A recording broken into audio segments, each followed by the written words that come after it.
He's managed to hold on. They missed the complete. It's crazy. He slides through. He tags Richard.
Four weeks ago, round 5 of the Continental Endurance Sports Car Series was at Mosport Park.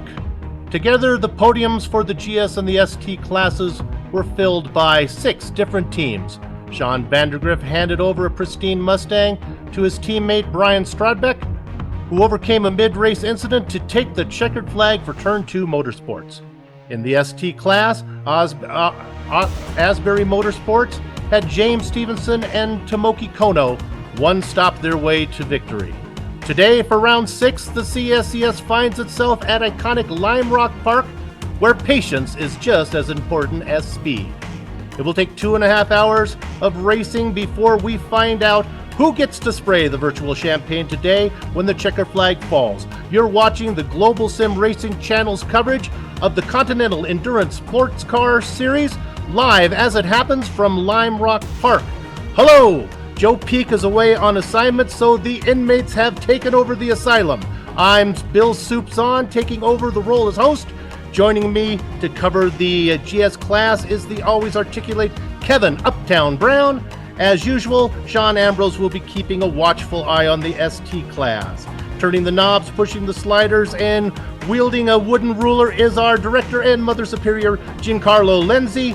And the camera locations have been provided, as always, by Dougie Beard. Kevin, today's venue needs no introduction to an iRacer or really a serious race fan. But because Formula One and NASCAR, IndyCar never visit this place, take a second and help the casual race fan get a better understanding of Lime Rock Park. Thanks, Bill. Yeah, Lime Rock, this is one of my favorite places to drive. So simple, but so difficult. It's only 1.5 miles, about 2.4 kilometers long. Theoretically, it's 7 corners, so really it's about 6. Really short, it's almost all right-hand corners. There's one left-hand corner, which oddly enough is called the lefter, or the lefty, whichever you want to say it. But really difficult. Times will always be really close. Traffic is always a problem. Everybody's really close to each other. Tire wear going to be an issue, especially for the big heavy GS cars. But to get a sense about what it's like to drive on this track, we have a lap guide for you right now.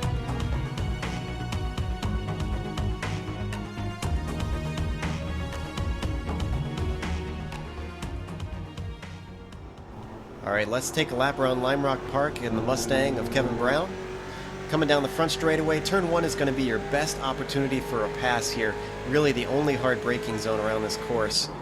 Now, 1 and 2 is basically the same corner, but around 2 you're going to hit this late apex here, use the banking to your advantage, and get the car to the right as soon as you can for the only left-hander on the course. This is another late apex, and again, use the banking. Keep the car to the left and straighten out turn 4 as much as you can. You see Kevin got a little bit of the curb, and then straighten out the no-name straight here. Now, coming up to 5, the uphill. The key to this corner is to get the car settled soon, because as you come over this crest, you don't want to be loading the left-hand tires, or you might spin or have to lift and lose speed. 6 is pretty straightforward. Don't get too over-ambitious with the exit, because those tire barriers come up pretty quick. And keep it to the left side for the downhill. Now there's going to be a groove on the right side. You want to tuck your tires right into that. Got to be very precise with this corner if you want a good lap. hopefully coming on this front straightaway, you'll have a chance to get by someone of the other class or let them by. That's a lap around Lime Rock Park.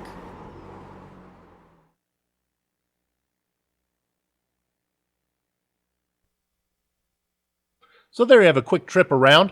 We're going to be going to, they'll be gritting up pretty soon. And Sean, there's going to be, because this track's so short, they're going to be doing something interesting for the pace lap.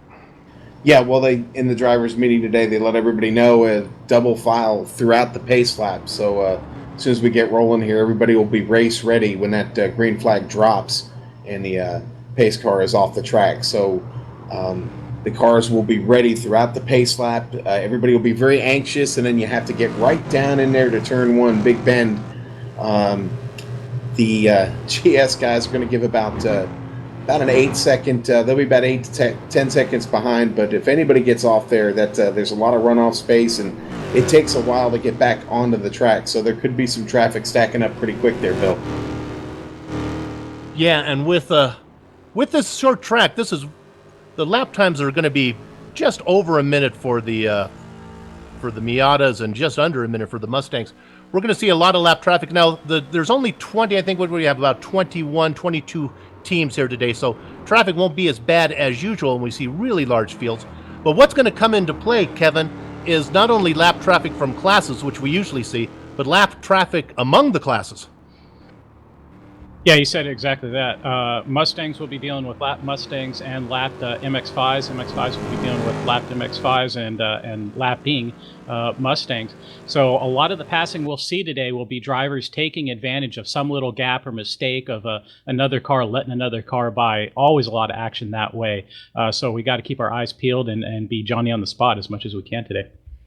And honestly, passing here, if you're a lapped car and if you're really in a bad mood, it's easy to defend. It's going to be really hard to see passing here, especially even for the lead. If you're in the mood to defend, take a defensive line, man, it's hard to get around. It's really a matter of a driver making a mistake and being pestered. So we're going to see 2.5 hours. It's going to be a lot of patience from these guys as they're taking the grid right now.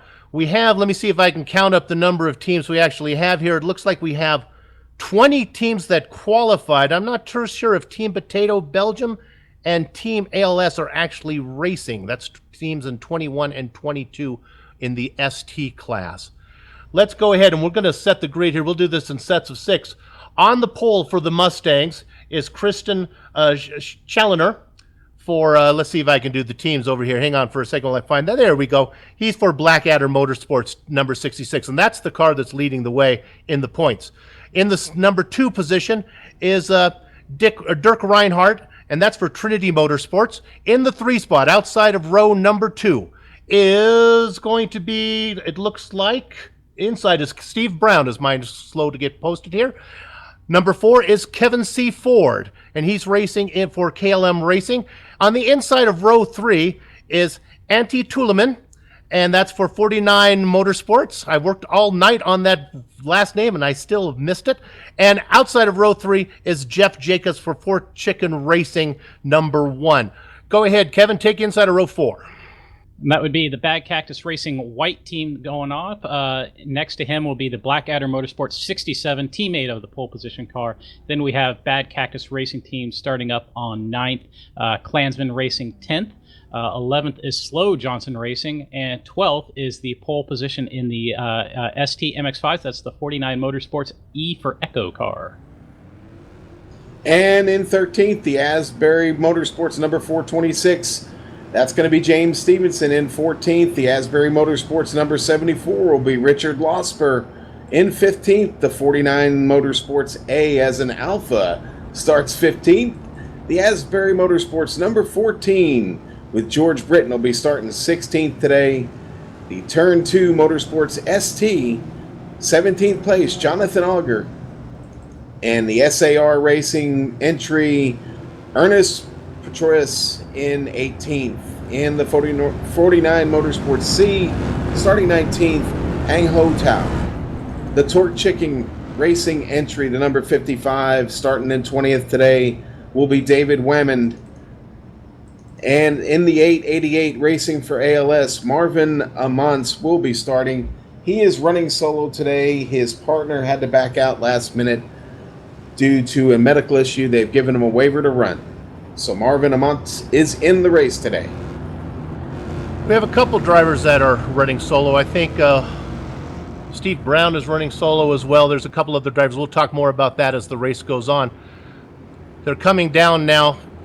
This right-hander, as they come around. 21 teams here today. We'll go back up looking at the Mustangs. The pace car is in. They're underway. Christian Challoner taking the lead now, followed in that kind of purple-blue car. Oh, we have contact. Little bump there between the second and third place car. Moving into second place is Steve Brown. Dropping into third is Dirk Reinhardt. How does the ST look? ST is green. ST has just gone green. They're heading down into one. Big Bend, here we come. They're all heading in. Everybody side by side.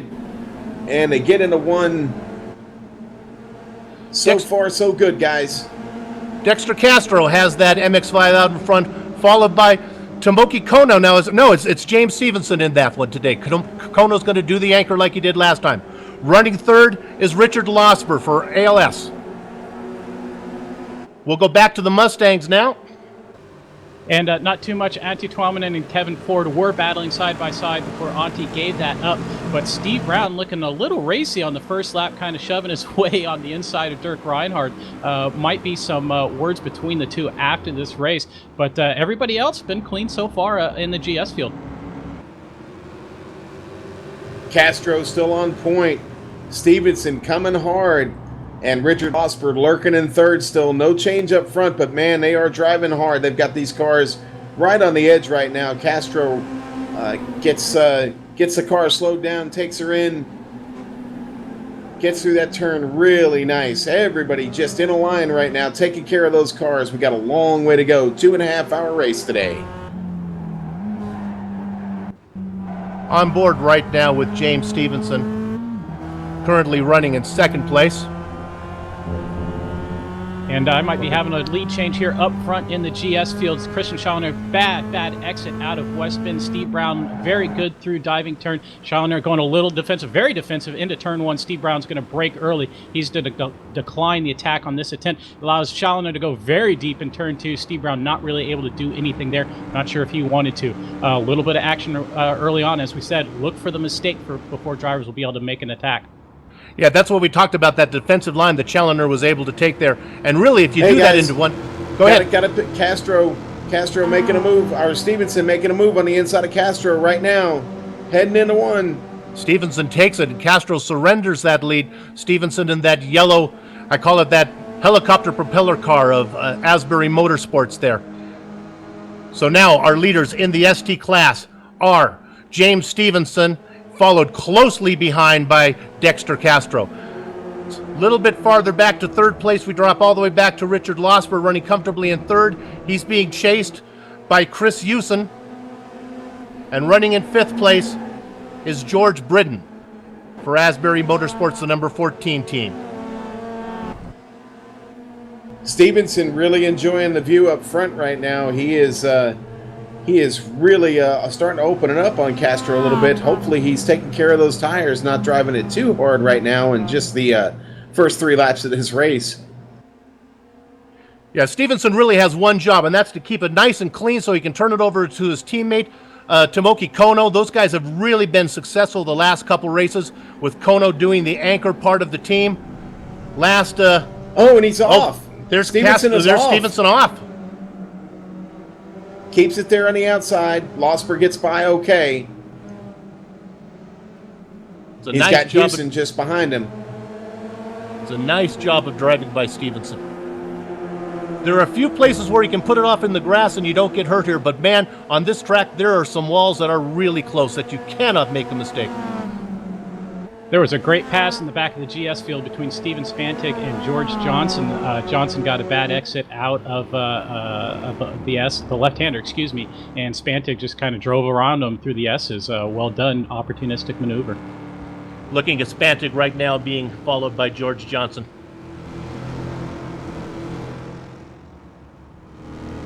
See them working through the one left-hander on this track. One left-hander, Kevin. Yeah, and it's actually a really important corner because how you get out of there determines how you get through turn 4, that first right-hander, then onto the no-name straight, through the uphills, the west bend, diving turn, and finally into the passing zone at turn 1. So even though it's the oddball corner, it may be just the most important corner on track, guys. And maybe that scary corner, though, is the one right after the no-name straight. You go in there really full, you just lift a little bit. The problem is the wall is so close there. Hey guys, Stevenson has found his way back to second position. He got through those positions he gave up, got around Losper, got around him strong, and now finds himself back up chasing our leader right now. Dexter Castro out in front there, and we're looking at Stevenson right now. You see him really pushing the envelope there for that final corner. You can just see Dexter Castro leaving the frame. Now it's close behind him, or 3-4 cars right behind him. That's Losper and Houston and Britton and Auger all running close. They're running 3, 4, 5, and 6 in the ST class. Yeah, and they are having a great battle. Haven't really seen them change any positions yet, except for the position that Stevenson was able to pick up there, the 2 spots that he lost after that little off that he had there. But the rest of them just doing a really good job, basically following the leader in bumper to bumper. But somebody's going to get a little nervous here pretty soon and want to step out, I'm pretty sure, Bill.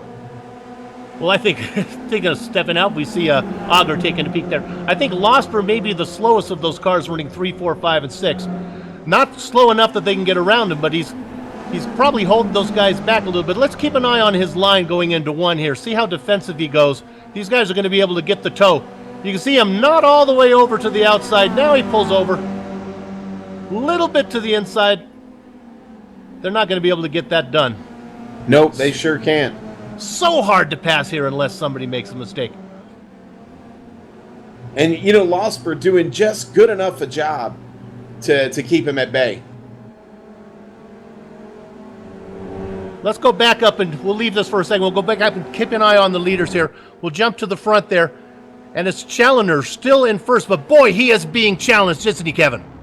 Yeah, he's got this pack of 5, including himself, that just haven't really been able to separate from each other. Steve Brown been making moves on Challoner, but the last few laps he's been making big mistakes into the left-hander and really making it difficult for himself and then closing up. So Challoner doing a good job leading up front. I'm not sure how familiar he is to leading in the Continental Series here, but Lime Rock is a great place to do it because it's very difficult to get past here, and nobody's been able to make a move on anybody else. So probably this is good for them. Just settle down, get into the groove of driving, get familiar, hope that a full course yellow comes out soon enough that you're not involved in, and maybe it'll shake things up a little bit, help you move forward a little bit.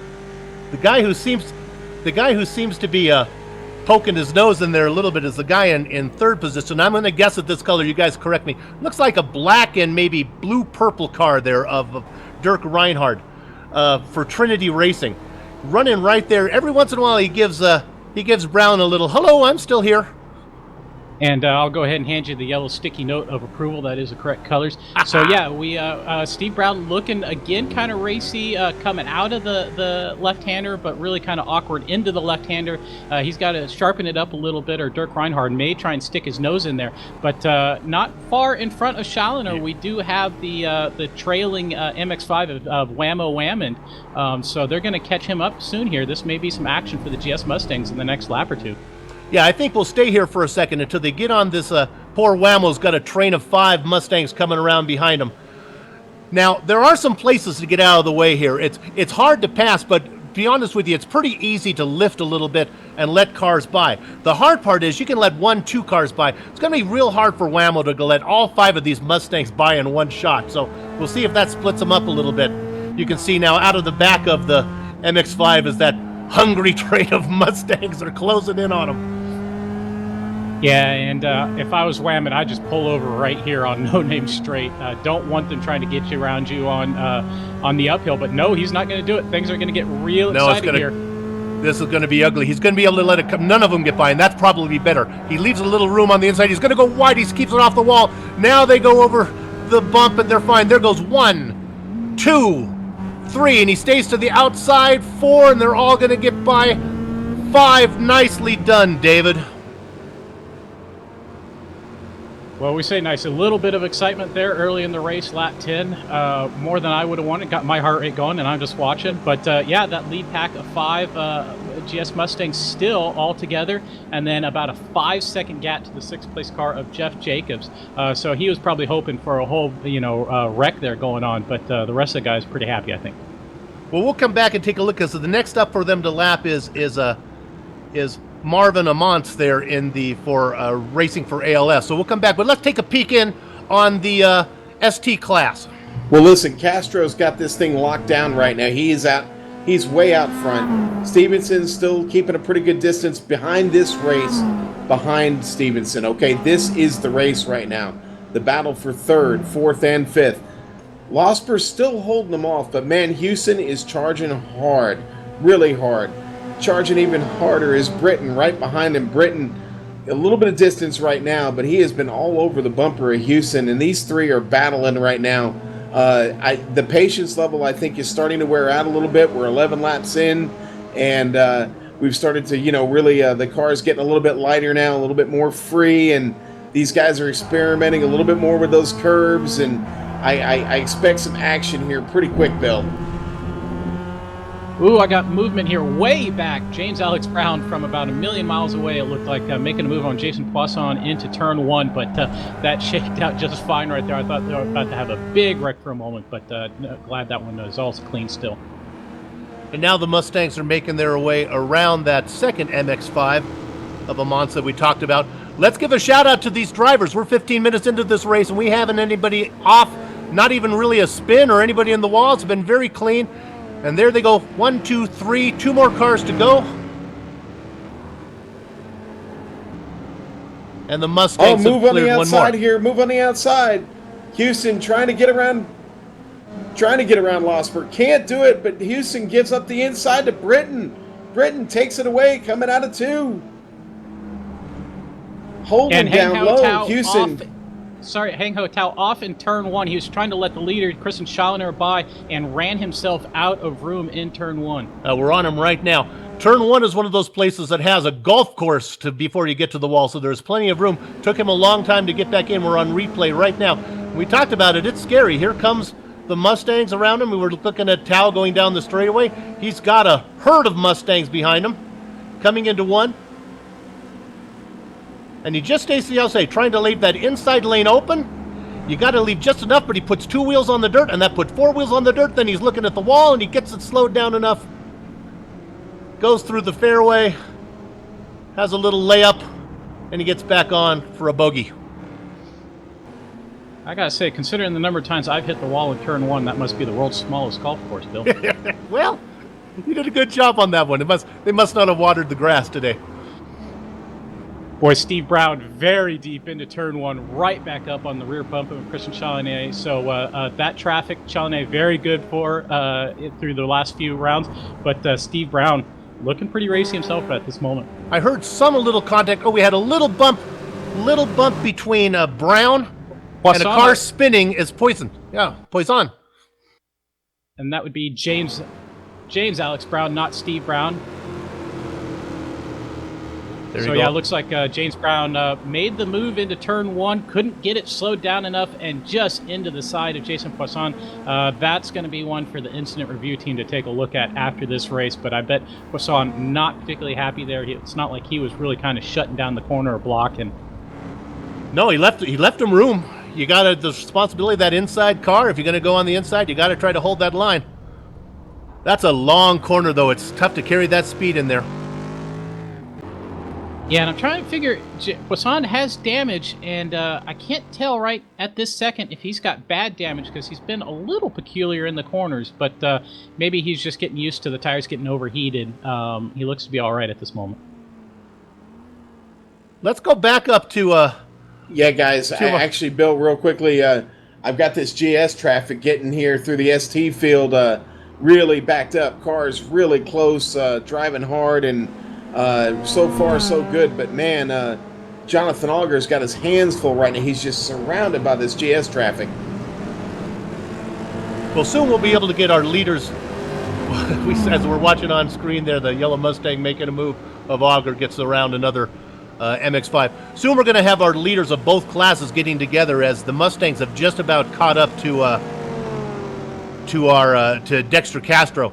The first three STs are pretty well spread out. Those Mustangs are still in a 5-car train. Yeah, and now they're catching the front 5 now as they come up on Chris Houston here, working the rear deck of Houston. Houston in a battle himself with Britton right in front of him there. Houston had that position taken away from him, 4th place, and now he's having to move over, and Britton's next here to have to deal with the GS guys. Yeah, this is where it's not quite as friendly as when you're lapping a MX-5 that's, almost a half lap down. These guys are fighting for position, so these MX-5s will give you the position, but they don't want to lose any time in doing it.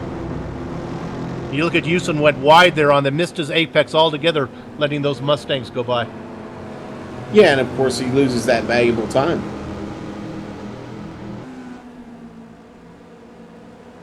Beautiful shot of him coming down the straightaway. A pinata full of bees, I like to call it there, as those guys go in. Yeah. Leave a little room on the outside there as that blue car. I think that was, if I recognize, that's probably Losper in the blue car.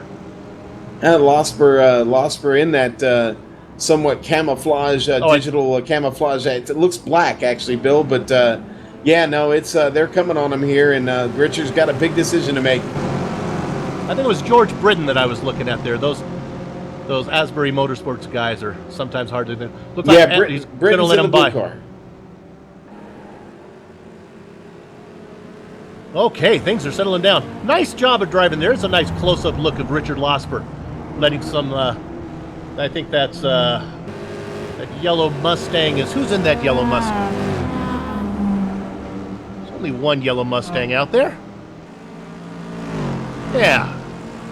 Yellow Mustang. Yeah, that's Ford. Kevin Ford. Yeah, Team KLM Racing. Sorry, guys. Yeah, I just tried to. I was watching the battle a little bit in the back of the Mustangs. This lead pack of 5 kind of got shooken up a little bit, dealing through the front of the ST field. So a little bit more spacing, but easy enough to close up if you just kind of run your line, hit your marks.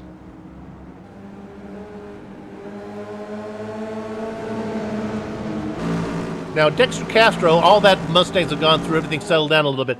Castro's got quite a lead. He's got about a 5-second lead back to Stevenson. Yeah, Castro looking really comfortable right now. He really benefited from that battle, and Castro really loose there coming off the turn. Almost spun that car, but he, so far, like I said, he'd been really smooth. Took advantage of those guys fighting back there, and really just really spread it out. 5 seconds, that's a pretty good advantage. He's still got a ways behind him before this GS traffic catches up to him. So it's Stevenson right now that's looking over his shoulder as GS is catching him now, and now he's got to navigate them through the lefty. And guys, need to update you on the back of the field. You might have seen on your ticker that the number 67 Blackadder Motorsports car, Steven Spantig, did in fact disappear off track, internet connections, but Louis Kugali, smart enough to hop in the car, so they're dealing with a tow and a driver change, but they should be back up. So they're going to lose a couple of laps under green flag yellow. That's a pretty unfortunate start to their race. There we see them in the pit stall. Let's go ahead and, as our director zooms in, you can imagine the drivers getting in and out of that. Let's go ahead and take a second. We're going to run down the ST class. Maybe go through the field real quick. Before we do that, I have a looming battle here, right here, front of the GS field. Steve Brown going to the outside turn 1. Great run dealing with that lap car. Brown's on the outside of turn 1 looking for the lead. That's going to be tough to make happen. No, that isn't going to happen this time. And that's Stevenson in the ST car right there, right in the middle of that. He's been racing hard this whole race. He's not giving up any ground right here, working through the lefty there. He needs that. He needs to keep his distance, and they're going to catch him here. But really nice run through there, guys. Before we go to that run, Dad, let's stay here as we're on board with Stevenson. You can see those 2 Mustangs pulling away. In fact, there goes the third place Ford Mustang almost going gets by. a little bit in there in the door. That Well, five-car train is coming through. That was really close, Sean. I was watching that one too. Ford just getting that big quarter panel almost into the side of Stevenson. I'm sure James would have been seriously upset if something happened there. Yeah, and these cars do not match up. They don't fender to fender well, do they, Kevin? No, they don't. Something about 2 tons of American iron against 1 ton of Japanese steel just doesn't work too well. George Johnson just got a little love tap from Hang Ho Tao as he passed him by. No damage. Tao just saying hello.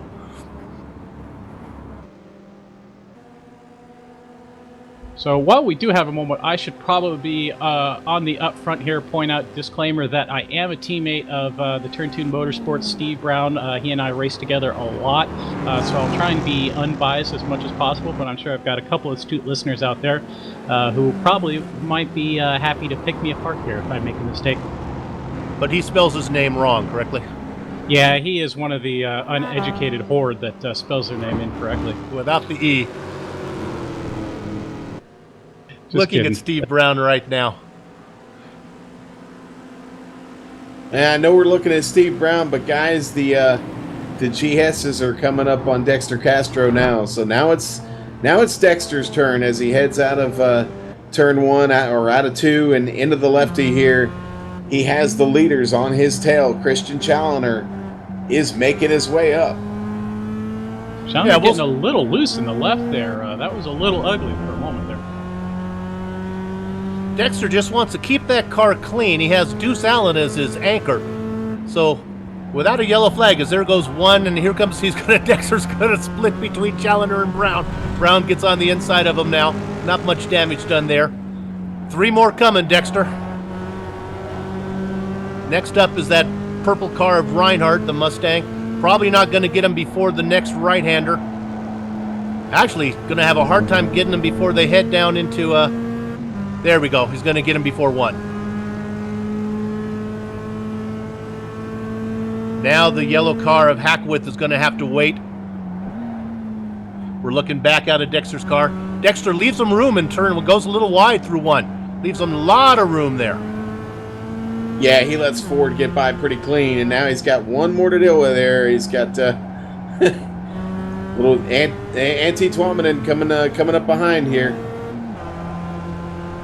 Fellow 49 yeah. for teammates. Oh, Dexter, get out of the way there. Oh, you really slowed Tuominen down. There he lets him by. Little arsey-barsey going on there. That was an unusual line Dexter took. I think he might have been saying he moved to the inside, I guess, let him by. Dexter knows better than to do that, though. Stay on your racing line. Anyway, it all worked out. I don't think that would be the first time that teammates got in one another's lines. But through all that nonsense, Castro's lead now has shrunk to 3.8 seconds back to Stevenson. It was almost 5. It was over 5. Yeah, I think I saw it was actually up to 6.5. So big gap that Dexter built, easily had there right there. But that's the nature of multi-class racing here. And we got to remember, Stevenson survived an off and a little bit of trouble and still manages to get his car. I said it before, he's driving really hard. Car still looks really good, and he seems to be driving a line that is favorable to the setup of that car because right now it doesn't seem to be falling off. In fact, it seems to be getting faster. Got a little contact here, if I can. George Johnson looks like he got a little tap from Channel. I think Tao gave him another tap there. Oh, no. It's James Alex Brown is off. Didn't jump to the right car. There we go. I heard the accident. Couldn't find it. I went back too far. Now we're looking at James Alex Brown in the Mustang. Brown is the lead car there, and he goes to the outside. He brakes late. Oh, and Gugali gets into him. Boy, there's going to be some words there. Kugali is several laps down after his teammate Spantig lost internet connection. So James Alex Brown, definitely should feel hard done by there. I believe he even made the comment on the radio that something about payback. Oh, Oh. We're looking at it one more time. That maybe he Boy. guessed that was payback, I guess. Let me rephrase that. Oh, maybe there's a reason that car was 3 laps down. But in this series, being 3 laps down is not necessarily. Well, I guess the Mustangs, Kevin, you probably know this. They let do they let the lap cars get their lap back? Do they not? Well, I was never a lapped Mustang, so I can't confirm or deny that. Oh, there's some confidence right there. See, I was always a lap down. I spent my whole time racing full speed to try to catch the cars under the yellow. All right, we're back to live. We're going to try this again. If our Mustang leaders will behave, and that's a Challenger and Brown will behave, we're going to try to do a little run through the field of the MX-5 here. So let's go ahead. We'll start with our leader, Dexter Castro. Now he's way out in front. He's got about a 3-second lead on the next driver behind him, and that's James Stevenson running in second. Now, if you go back, he's got a giant lead. Looks like about 12 seconds all the way back to, I believe it's Richard Losper then is running the next car in position.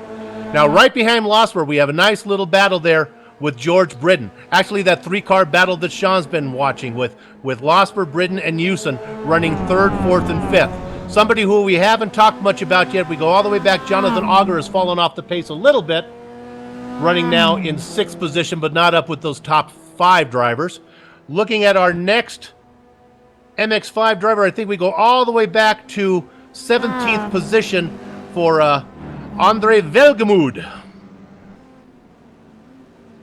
Oh, it's Ernest Pretorius, sorry, in 17th. My software doesn't quite work right. We'll go back one more position from there. I think we're going to go back to the ALS racing driver of Marvin Armance. There you see him. Running in 1, 2, 3, 4, 5, 6, 7, 8th place in class. Sorry about that. David Wallman balking the leaders, coming through the last corner. Steve Brown taking advantage, moves to the inside of Challenger on the exit, and takes the lead into turn 1. We finally have a leader change in GS. Dirk Reinhardt getting very loose as he was thinking about making that move as well. Kevin Ford allows Kevin Ford in 4th place to close up as well. Finally, that gap is gone. Action up front. Now they're running 1, 2, 3, 4. Now it's going to be interesting to see the 3rd place car right now of Reinhardt. I'm not sure the Challenger had the speed to stay in front of those guys. I think we're going to watch Brown start to pull away, and this is where Dirk's going to get a little impatient running in that purple car. He's not going to be able to let that lead car of Brown get away. Well, your yellow sticky note of approval does say blue and black for Reinhardt, but yeah, exactly. Challenger, I don't think he has a lot of experience leading in the Conti Series. He was doing well leading here, but now this is where Steve Brown needs to make his move and get out going. Dirk Reinhardt's going to be struggling to stay in touch, and you said if Brown starts moving away, I'm sure Reinhardt's going to force the position and really try and make something happen. So we could see some fireworks here in the next couple laps. Yeah, I think the blue and black car is the car to watch here, as he's all over the back of Challenger now. Really only one place to do it, and that's in turn 1. So it's really a matter of staying close until he gets a good exit out of that final turn and making a run, dipping to the inside. Now, if Challenger wants to play defensive, it's almost impossible. You can try to go wide on one, get the inside as they go into that left-hander coming up, but boy, that's hard to do. Guys, yeah. James Stevenson right now having to deal with some traffic coming up on him here. He's got Kugley right behind him, having to navigate that as they head up here. And now he's got Jacobs and Woodward there also on the come. So Stevenson having to deal with a little bit of traffic there, was really making progress on getting to Castro, and now having to give up a little bit of time. Stevenson had that deficit down to just over 3 seconds behind Castro. Honestly, we got to give Dexter a nice shout out here. He's running a good pace. There's Dexter.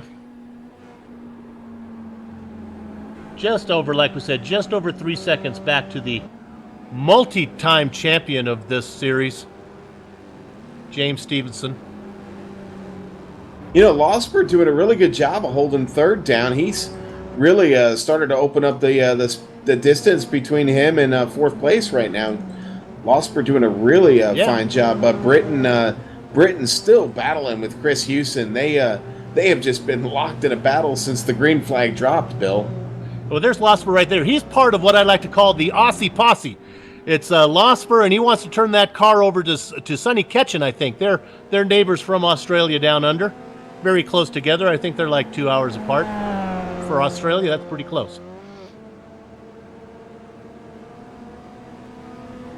Ketchen is certainly has speed. Now, it's going to be interesting. We don't have any of those hired guns like we've had in the past for the MX-5. There's no Richard Eklund here today to come in. There's no Evan Maillard due to show up. So Tomoki Kono is here, and Deuce Allen is running the second stage.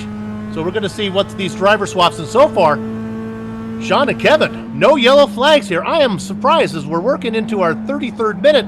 You know, we're going to be looking at pit stops here pretty soon. Yeah, we will be talking about that really soon. And, you know, I am impressed. These guys always impress me every time we cover one of these races, and today is no different. Now, this is a familiar track. You know, everybody on iRacing runs this one, and, you know, the familiarity helps, but still impressive, especially with the speeds we're turning. I mean, Castro just running a blistering pace right now, and so is Stevenson. And, you know, they've had to fight the GS traffic now twice, and have really done that masterfully and not really given up a lot of time doing so. So yeah, this is a great race going so far. Well, Kevin, I think I owe Christian Challoner an apology. I was afraid that Brown would pull away from him, but Challoner's been able to hang in there. Well, Steve Brown did actually pull a little bit of a gap. I saw the largest lead that I've seen between the leader and second place, and it was about 0.8 of a second, back down to about half a second, which has been about what everybody's been running so far. So yeah, Schauner doing well to hold on into second. But Dirk Reinhardt had been a bad last couple of laps, especially dealing with the traffic at the Hang Ho Tao. So there's now been this battle of 5 has been broken up into 3 groups. Steve Brown, Christian Challoner in the overall lead, 1-2. Dirk Reinhardt and Kevin Ford about a second and a half back in third and fourth. Poor Antti Tuominen just hasn't been able to catch up since the ST leader, Dexter Castro, nearly took teammates out there. But Antti probably just needs to keep the car clean, allow his teammate Amjad Yaman to come in and maybe mop up a little bit. Amjad, I'm sure, licking his lips to have a clean car out there. Well, we went through some of the ST class. Let's go ahead, if we have a second. We'll see if we can cover some of these other guys. How about 6th place in the Mustang of Anthony Woodward there? We'll see if we can get a little screen time for him. Anthony in the Bad Cactus Racing green team. I'm sure, Bill, I don't need to tell you what color that car is. But he's quite a ways away from Antti in 5th, about 16 seconds back. Only a second behind him is Jeff Jacobs in that Torque Chicken car. And then a long gap to James Alex Brown in 8th. He's about 19-20 seconds back. Dealing with the Asbury Motorsports car of George Britton, trying to get around him. George Johnson in 9th place in GS, right behind him, a second back. But he's got 2 ST cars to deal with now. And Jason Poisson, the last GS car on the lead lap. Louis Kigali is in 21st and last overall in the GS field. Yeah, we really kind of have to keep in mind who these guys' partners are. It seems to me, if I can find my notes here, I made a little star by Jacobs, to somebody to watch, so I think his partner, I could be wrong, but it might have been Stradbeck. I'll have to double check on that one. No, his partner is Todd Honzarenko. Oh, there we go, Honzarenko. Who is a hot shoe in the Mustangs. That's why I started, so that's something to keep an eye on there when Honzarenko gets it. Right. Brian Stradbeck is a Turn 2 driver, teammate of Steve Brown. Of our leader. Correct. But Steve Brown's driving all by himself today. He's soloing it tonight, yeah. Oh, and Brown, as we're looking at Brown, he kind of struggled there a little bit on the exits, and Challoner is right on him again. Yeah, we're seeing that point in the race where that left front tire in the GS Mustang is technically it's a tire still, but not a lot of grip there, so these right-handers just get more and more and more difficult as the race goes on. If only there weren't any right-handers on this track. So when pit stops will be coming here pretty soon as we're working into our 37th minute, you would assume, how do the Mustangs take tires, Kevin? Can they do just the left sides, or do they have to do the fronts and backs? How does that work? Well, if someone were to take left sides, I would enjoy watching them spin right out of pit lane. It'd be fun to watch. They'll be taking all 4 for sure. There's yeah, the car just uses up the tires much too quickly, so it's not really any reason to not take all 4 tires. Take all 4. Boy, as we're watching now, as we have a nice overhead shot, you can see you can almost feel the driver slide those cars around now on those tires. And from my perspective, Brown seems to really be having a hard time with whatever. Really seems to be having trouble even getting to the apex sometimes. Yeah, I think those tires are just shot. He's trying to get familiar with them. Probably still trying to push a little bit. I think he probably feels that he's faster than Christian and wants to spread that gap, but not happening so far. There's a great shot as they come right at you. 1-2.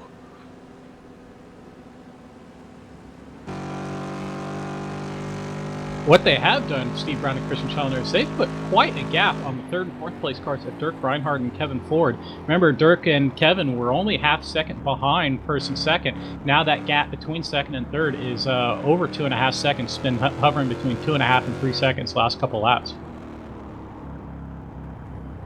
I think Dexter Castro might have got a little bit of contact from Jason Poisson as they went by. We'll have to maybe talk to Dexter later on.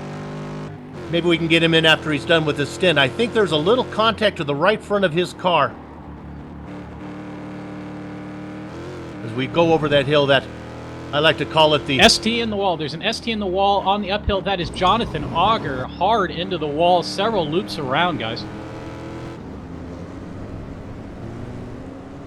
Brings Looks it back like out onto the grass. Now we're on replay right now. Looks to me like he just got loose on the uphill. I believe he was running 5th at the time in his class.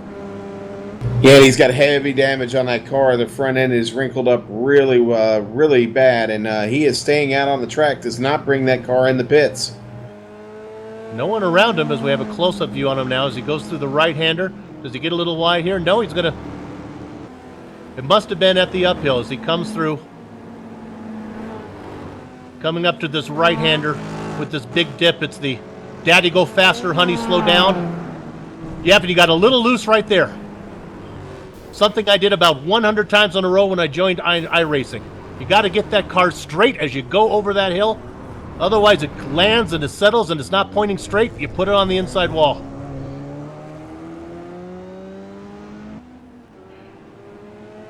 Losper making the comment here just a moment ago that the fuel numbers are, well, they're crap. He's not liking them right now, and he's... is that how he put it? Yes, that's exactly how he put it, and he's not very happy with it right now. So, but he does have 3rd place locked down. I mean, he's running solid. Hasn't had any problems with the handling on that machine, and really running well. Not sure what his concern on fuel is, other than he's probably going to have to pit a few laps sooner than he thought. Well, we know the Mustang should have to pit first, but last week we talked about it in the pre-race show. We saw Tomoki Kono and Stevenson one-stop this thing, fooled everybody. I don't know if they're going to be able to one-stop it here. It seems like I can't see the fuel mileage being better than it was at Mossport. Guys, we got Dexter Castro and Hang Ho Tao battling right now, not for position, but certainly for pride. And Hang Ho almost got into his teammate there. That leader was a pretty close call. Okay, so the leader of the Mustang has come in. Steve Brown is bringing it in. Now, what's interesting with Brown, since he's soloing at this race, he has to do one extra long 30-second stop to simulate a driver swap. I don't know if he'd want to do it here under green flag. I think he'll probably do this normally, wait, and hopefully maybe do that second stop under yellow and do his driver swap then. Boy, I don't know there, Bill. I mean, I don't know. The yellow flag doesn't look like it's coming out anytime soon. These guys have done a really good job.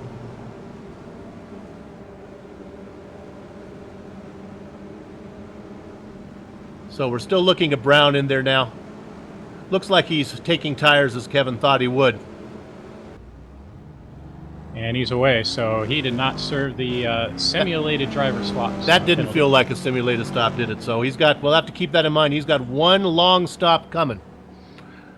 That's a penalty to drivers who are going to do it as a solo. It takes a little longer to swap drivers, and if you're going to do it by yourself, league organizers make you come in for a 30-second, little extra 30 seconds on your time. Now Stevenson has closed the gap, okay, because that little battle there with Hang Ho Tao that Castro had, and Stevenson's now got a battle with Hang Ho Tao. So what's Hang Ho going to do? And Stevenson right on his bumper there, almost a little bit of contact. Stevenson trying to get around so he can get closer to Castro, and right now Hang Ho Tao is in the way. Not anymore. Stevenson pulls off the pass as they head up the straight into the finish line. Little by little, Stevenson has been inching off that deficit. It's now under 3 seconds. He lost a lot of time there with Tao. He had it down to about 2.7. It's back up to 2.9. So he can see him. We're looking on board with Stevenson right now. Right up ahead. James, that's who you're after. That's Dexter Castro right up ahead of you. Good time to close the gap, too, as we close in on that pit stop. So we know that Brown is in. Let's see if our other Mustang, he's going to stay out. Looks like Challenger going to stay out a little while longer. Yeah, interesting strategy call from Steve Brown to kind of pit so early. Not really sure what his plan is. I spoke to him right before the green flag, and he didn't really have much of a plan, I think. So a strange call from him, I gotta say. Well, he's all by himself, so he has no one to blame but himself. He's the driver and the crew chief today. I'm sure he will somehow find a way to blame me for this. Challenger coming up on Losper right now, and Losper a little bit loose off that last turn there as he hit the curb pretty hard. Got that car up on two wheels, and Challenger makes his way around now safely, coming up the straight now. Whoops. Here into one. And Hang Ho Tao is off.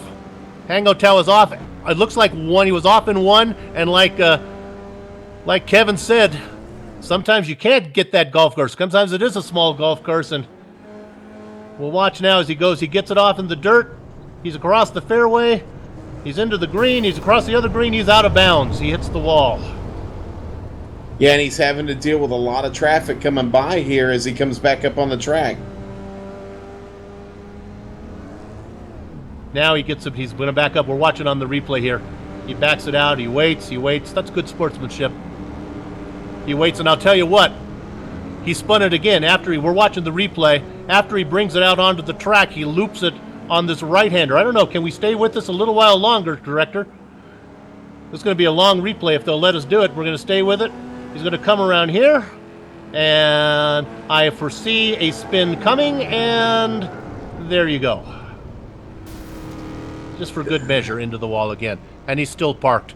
So I think he's right by an exit. I don't think we're going to get a yellow flag. He was right by a drive-off point. They're going to give him the tow. So no yellow flag, and that's probably good news for Steve Brown, because I don't think he wants a yellow right now.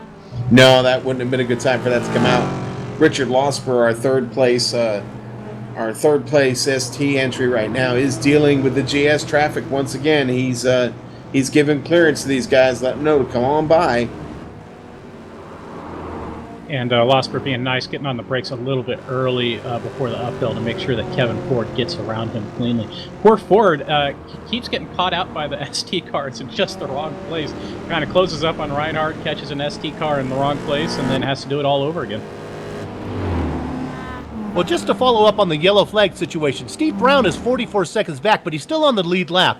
So honestly, if a yellow flag came out, that really wouldn't be the worst thing for him. Everybody would come in and he would shuffle up to the front there. If you can do your pit stop and stay on the lead lap, that's the way you want to do it on a road course. So Steve running 43.6 seconds behind our leader, who is yet to pit. Yeah, but if I'm Steve Brown, I'm waiting for that yellow so I can serve my simulated driver swap as soon as possible, because we can't count on there being a whole lot of yellows tonight. Which is surprising to me. I'm really, really surprised by the way these drivers...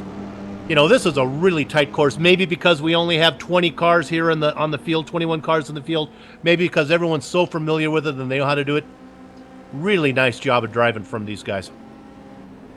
Yeah, it's a lot cleaner than what they saw at Daytona. That was a bit of a yard sale of that event, but glad to see this one's been nice and clean so far. And our ST leader, Castro, now having to deal with Steve Brown right behind him there. Castro still running hard, digging, and he's got Stevenson still in his mirror. back there a little ways, but it's in his mirror nonetheless. Steve Brown making the move around the outside there. Does it cleanly. Castro's still our leader in the ST class, but here comes Stevenson. Stevenson's got it down to a second and a half now. It's where you can see them both on the screen at the same time. Stevenson in that yellow and blue helicopter blade car of Asbury Motorsports. And there we are again, looking over the roll bar of Stevenson. Castro ahead, a little bigger in the frame this time than he was when we looked at him last time. Especially bigger when the director can zoom in like that. There you go. Nice shot of Dexter. As they go through, I believe they call that first turn. Is that 1 and 2, guys? Is that what they call that? It's kind of a double exit. I always think of it as one turn, but it's really, I guess they're calling it 1 and 2. This left-hander up here is 3. Yeah, Big Bend is kind of that 1 and 2. Big Bend there is a bit of a double apex, if you will. Now, if we can stay on this, you're going to get a fun little ride. Everyone strap in your seatbelts here and get your stomachs ready for this.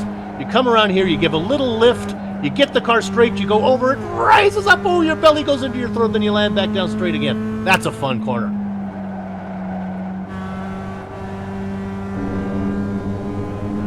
Steve, we're going to get a complete lap here. Stevenson, and now he's got it down to 1 second. He is really closing on Dexter. And I have a driver change. Antti Tuominen into pit lane, gets out of the car. Amjad Yaman going to fill in the 49 Motorsports B for Bravo car. Come on, guys, come up with some better teammates for me, please. The letters kill me. So Amjad Yaman going to be towards the back of the field when he comes back out. Looks like he is 8th on track right now. He's the last GS car on the lead lap, so a lot of ground to make up. He's about 20 seconds or so behind Steve Brown, the only other GS car that's pitted so far right now. So we have 2 guys in, ready to battle it out. Yaman has his usual team. He's had Yuri Yanis for a lot of the season, and then last week he had a great performance with Dan Rash. That didn't quite work out for him when he had Rash as a partner. Rash gave him a great car, and then Amjad got into trouble about halfway into his stint when he was anchoring it. And today, Amjad Yaman's going to be doing the anchor, so. And we should point out that Christian Schallner, the overall leader, snuck by in front of Amjad Yaman, so Amjad did technically lose that lap, but I can't imagine this is going to last long. Yaman is on fresh tires, Schallner is not, and I'm sure Amjad's going to be pushing here to get Guys, that the battle's move on. Castro's off. Stevenson is by him. Castro off in Big Bend. Coming out of 1, Castro gets off into the dirt. Stevenson gets by. Wow, that's a big development there, guys. On replay now, I think it was just a matter of time. You can look on the replay how close Stevenson had caught into him. If they're watching him as they come down the straights, Stevenson wasn't in the toe, but he was right there. Looking back up ahead at Amjad. Boy, he just had a horrible entry. Looked like the front tires just gave way. I'd love to talk to Dexter about that if he was around. Man, the car just didn't bite at all, and he put it off into that golf course we've talked about. He didn't lose a lot of time. He's going to be able to keep in second place as we're looking back now off the tail of Stevenson, who finally got that lead. Took him 51 minutes to get there, Sean. Yeah, 51 minutes and 48 laps, but he pulled it off, and he's coming quick on Jonathan Auger, who's unfortunately had a little bit of trouble in this race already. But yeah, man, good move by Stevenson there to avoid any contact, get in trouble. He was coming on him so quick, and real inopportune time there for Castro to run off. But that does change the leader here, and we have seen our first leader change since this race started. Now 48 laps into this race. Let's go back to that battle with Amjad Yaman. How has that come to play out, Kevin? Well, it didn't last long. The following straightaway, Amjad moved to the inside of turn 1, and Christian Schallner helped him by.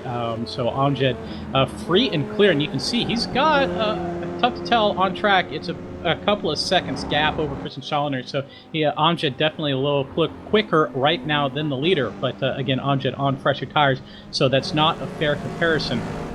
What we have seen is Dirk Reinhardt in second has closed up a few tenths on Christian Schallner, so maybe he's a little stronger than the leader at this moment. Tough to tell, but that's what I'm keeping my eye on right now is Dirk Reinhardt, who's only about a second behind Christian Schallner.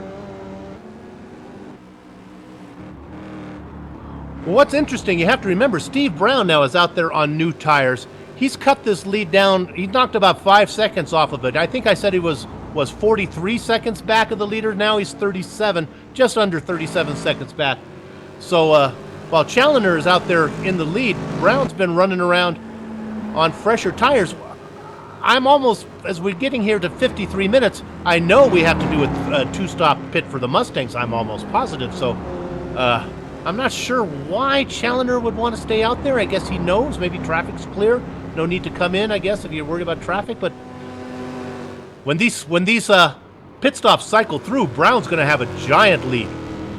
Jeff Jacobs in, Todd Honzarenko in the car for Jeff Jacobs. So another hot shoe getting in the car. No apologies, Jeff Jacobs. I'm not trying to imply you're slow, but Todd Honzarenko very, very quick. So that's going to be exciting for the Torque Chicken car to put a two-time defending Mustang. Trying to remember the name of the series, the official iRacing Mustang Championship. Todd Honzarenko's got a couple of those titles. He is a stud in this car, so it's going to be good to see what's going on. And then up front, Dirk Reinhardt has closed in another few tenths on Christian Challoner. Challoner, I think, needs to come in and get those tires. He is a sitting duck out there right now, guys. Yeah, now what we'll want to keep an eye on, now that we have really 3 cars that come in with Honzarenko is in, Yaman is out there with new tires, and of course Steve Brown is out there. Yeah, I'm not sure Challoner and Reinhardt really not sure why they're staying out. They probably have a strategy. And of course, while they're on old tires now, as the stint goes longer, they'll eventually have fresher tires. They'll have several minute fresher tires than Brown has. So we'll see if that makes a difference. Okay, Reinhardt now finally comes in. Yep. Now Reinhardt comes into the black and blue car. And if my guess is right, Patrick Fieri is going to get in the car now. And Patrick Fieri, he overshoots his pit looks stop. like he overshot. Back it up. Is he? Oh, he's blinking away from me. That was just the driver swap right there as Patrick Fieri got in the car. Yeah, that's iRacing kind of tricking us a little bit. So Fieri in the car. Fieri, again, one of the fastest Mustang drivers out there. So the shoes are getting in the cars, guys. I'm enjoying this. Stevenson almost had some contact with Amjad Yaman there. As Amjad was trying to get around Stevenson, they were coming off the turn, and that was really close. Stevenson was almost off course there, almost giving up the lead. Castro working hard back there, not too far. He has closed the gap. Castro finding his way back through the field here. He's got Auger in front of him. He's got to get around Auger to get to Stevenson, but the gap has closed, gentlemen. And Challoner, our leader, is into pit lane. Marco Luca Abate, I'm sure, about to get in the car now. And Brown, remember, he has that 30-second stop to go, but he's just going through turn number 1, 2, 3, 4, coming up the no-name straight. No, Steve Brown is in diving turn right now. Oh, sorry, I'm on the wrong Brown. I was on James Brown, sorry. So I think Steve Brown is going to take the lead from the Blackadder team right now, and indeed he does. So Steve Brown actually getting a handy lead right here. So this has got to be the difference between Steve Brown not doing the driver swap and everybody else doing the driver swap. Although, well, let me correct myself. That's not that big a gap out there on track. Yep, and as I was noticing, as our director confirms, Patrick Fieri drives past as well. So that Blackadder Motorsports car moves from the lead to effective third place right now. Kevin Ford has the overall lead, and he's coming into pit lane right now in that Team KLM car. And with 3 drivers in the KLM lineup, I'm sure that one of the other 2 is going to get in. I wish I could tell you who it's going to be. I'll find out in a couple seconds. Find out in just a minute. And I think that puts... that's going to put Marco Abate, I think, as our leader. I don't think he's pitted yet. No, Marco did pit. He was teammates with Christian Challoner. Oh, that's right. Okay, that's the car we're looking for. That's our running behind Brown, right? Yeah, Steve Brown took the overall lead. Patrick Fieri is effectively second on track. Marco Abate in third. But Kevin Ford, quick, out on track. No driver change there on that 3-driver lineup. Patrick Fieri takes over second. Kevin Ford going to rejoin third. Maybe just in front of Marco Abate there. Indeed. And Amjad Yaman about 8 seconds back. So I think he gained a little bit of time from where Antti Tuominen had the car relative to the top four when Antti came in. So Amjad got to push a little bit, but I think he might be able to do it. But the interesting thing here for me right now is that Steve Brown has about a 10-second lead on track over Patrick Bieri. So I'm going to put that down to the lack of the driver swaps at this moment. Well, our leader, Stevenson in ST, does a good job at getting around Marvin Amantz there. It was a little tricky. They were door to door, but he navigates it well and is still our leader right now. Castro just not there to him, doesn't have the pace to catch him. It seems like Castro's had a little bit more trouble with the traffic than Stevenson has, and just when you think Castro's closing the gap, he winds up losing a little bit of time. So slow going for Castro right now. Losper still doing a great job of holding down to that third place. Starting to begin to wonder how that fuel's looking right now. These guys have got to be coming in here pretty soon as we're getting close to the 1 hour mark on this race.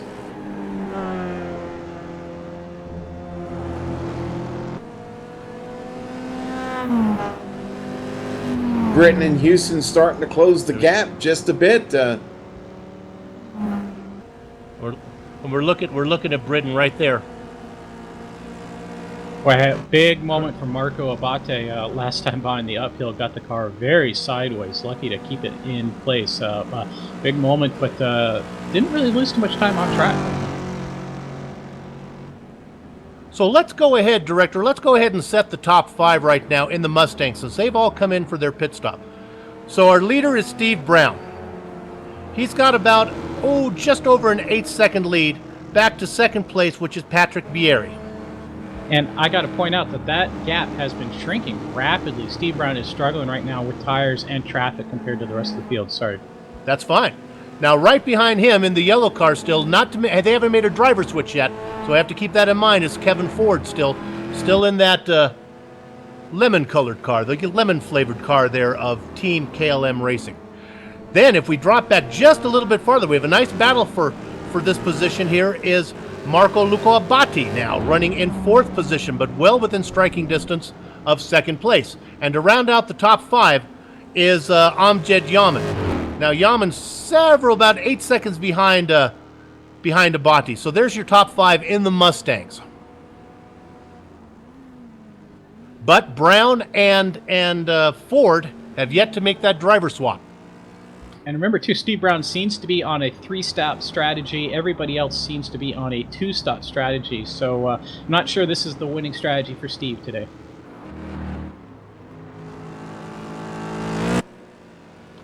Yeah, 3-stopper is going to be, that's going to be rough. But that's why that early pit stop, he came in, ran a lot of laps, figured he can run a lot of laps on fresh tires, going to make up the time. Maybe he knows his fuel mileage. Maybe he figures he can run 2 long stops from where he did. I don't think so. I think you're right, Kevin. I think it's a 3-stopper for him. Yeah, I in a sense, I like the call from him because I know that he's more comfortable being in clean track, on a clean track without traffic around him. That's when he is fastest comparatively. So I think for his own comfort, that's probably the better call. I don't think it's a winning call. Well, I think just on an observational note, I think when we were watching him on old tires, he was not impressive at all. That's a whoops, and I hear somebody in the wall. Let's see if I can find. Nope. Maybe James Brown? Nope, I don't know. I heard somebody hit the wall, but I can't find it. Hang Ho Tao again is in the wall. Oh, he's having quite a day. No, I think Hang Ho's been in pit lane for quite a while now. Well, he was, and then he had come back out. He was back on track. Oh, no, I found it. It was Andre Velgamud. Got into the back of... James Brown gave Andre Velgamud a little love tap there. That's what it was. Wasn't serious. Sometimes those love taps sound more violent than they actually are. And second place, Patrick Bieri in that Trinity Motorsports car has closed it down another second. So now 6.5 second gap to Steve Brown. You can look on the front of Brown's car there. It's a little bit pushed in there. Maybe it was Maybe it was a little more passionate of a love tap than I'd originally thought. Yeah, he was just trying to make the car look mean.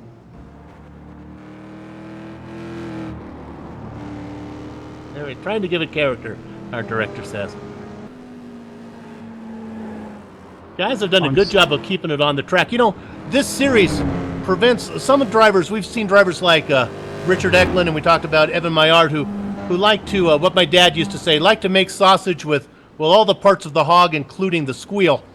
And you really can't use up all the track here, because if you're going to be aggressive and push the envelope, put the car out, there's penalties for going off track. It's not a penalty limit where your car is taken away, but you actually lose race points for too many incidents. A lot of times, actually, the winning driver may not get as many points as the second place driver who races a much cleaner race. You know, I think Dexter Castro really wants to get to his pit stop. Car is squirrely right now, really squirrely. He's off in the dirt again. Castro off in the dirt and the grass as he tries to get his way around Marvin Amance right now, who is behind him several laps. Castro still clinging on to second place and just fighting an ill-handling car right now, guys. Those tires are spent. Well, remember, I saw him get a little love tap from the Mustangs. I was looking at the front of the car there on the replay that we all saw on the screen. It looks pretty clean. I don't see anything wrong with it, but yeah, the tires could be going. You look at the driver behind him there is running them down. We just got around Marvin Amance, but Amance pretty good pace. Yeah, right, that's what I'm saying. I mean, yeah, Marvin's definitely, although he's had his trouble, he is up to speed and challenging.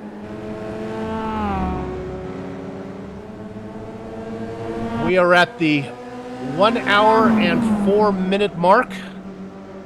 Halfway would be, if I do my math right, 1 hour and 15 minutes. So we're about 10 minutes away from the midway point. This is where we get to the question, these MX-5s run. They put in another 10 minutes. I think a one stop is a sure thing for them. Yeah, well, it was those fuel numbers that Richard Losper was alluding to that he wasn't liking. Makes me wonder, will they make it another 10 minutes? We didn't have any hardcore fuel numbers to work with here going into this event here for the SDs.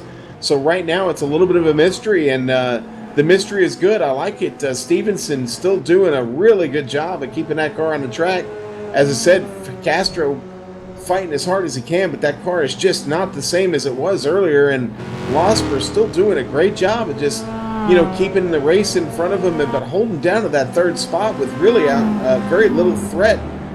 Britton has done a good job, has been stable, but he just doesn't seem to have enough to get to Losper or even anything to get around him.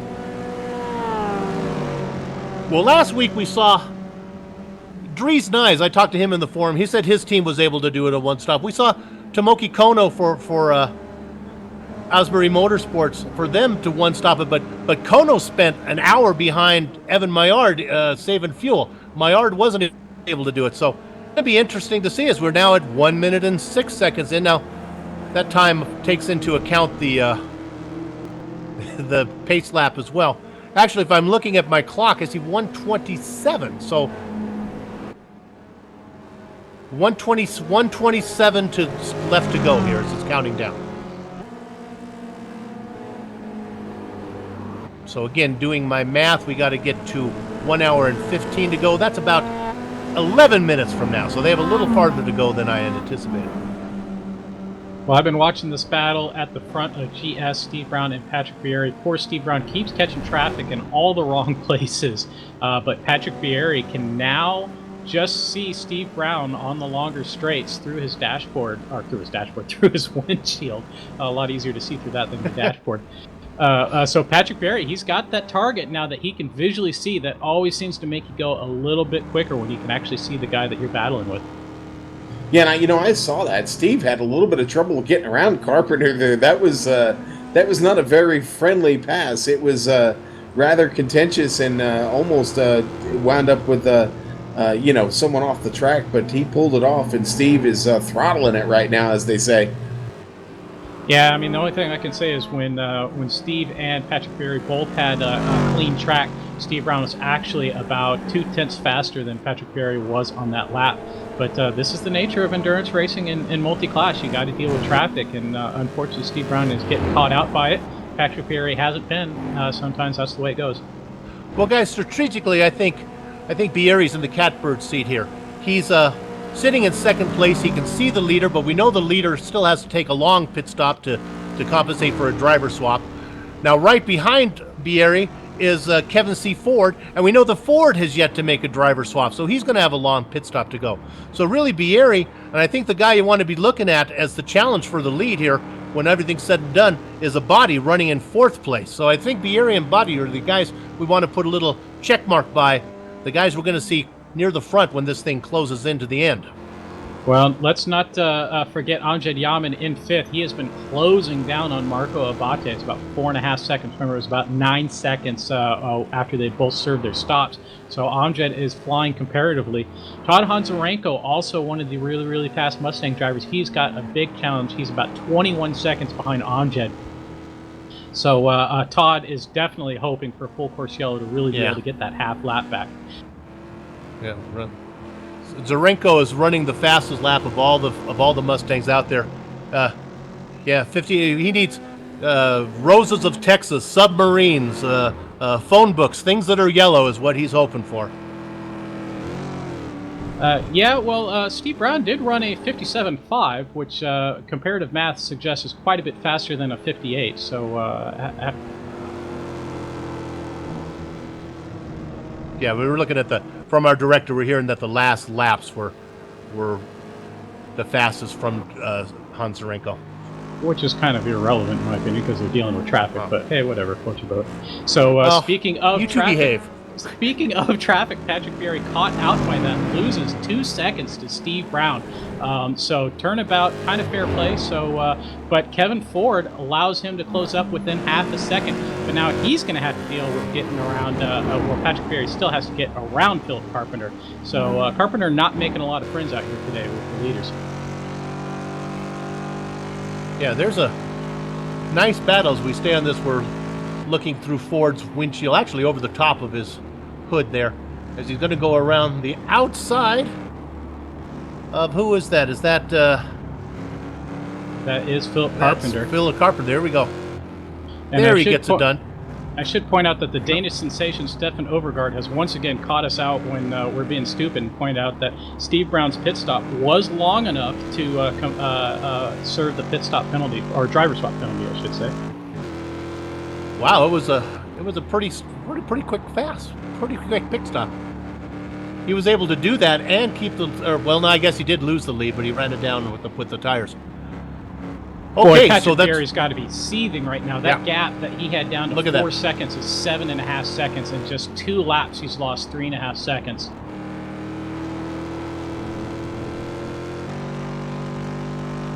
So now you have Ford running theirs. We're now looking at second place out of the Bieri. He can no longer see his target. He had him in sight, now he's gone. Can't see it through the dashboard or the windshield. Sean, what's going on with our leaders there? It looks like Stevenson still with a giant lead now, about 12 seconds over Castro. Yeah, Stevenson really, really working it, charging hard. He's actually working the rear bumper of Jeff Poisson right now, running 16th place, but Stevenson still showing a lot of speed. Car just handling really, really well, and setting him up for a nice handover here to his teammate as he comes up the straight, back across the line here. Click off lap 68. Stevenson's still your leader, and again, just looking terribly strong right now. And unfortunately for Castro, it's just he's really started to put the distance back to him. Castro's still just not doing as good a job fighting that traffic as it comes by there, and he just that's where he's losing most of his time. Is when he has to deal with that traffic, Bill. Let's look at this Losper-Britton battle for third place. It's pretty darn exciting. We go all the way back there. Those guys are been running nose to tail. Yeah, they have, and Britton's done a really good job to make up ground. of course, he's been the one that has to deal with that lap traffic first as he tries to catch Losper.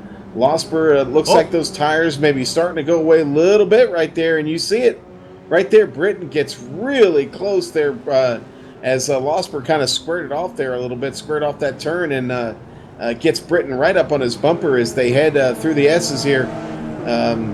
It's a really tight battle going on. Britton really trying to get to that third spot, first time in this race, and again, we talked about that driver change coming here pretty soon. You want to hand that car off clean, so you got to be careful, but you don't want to stop racing either.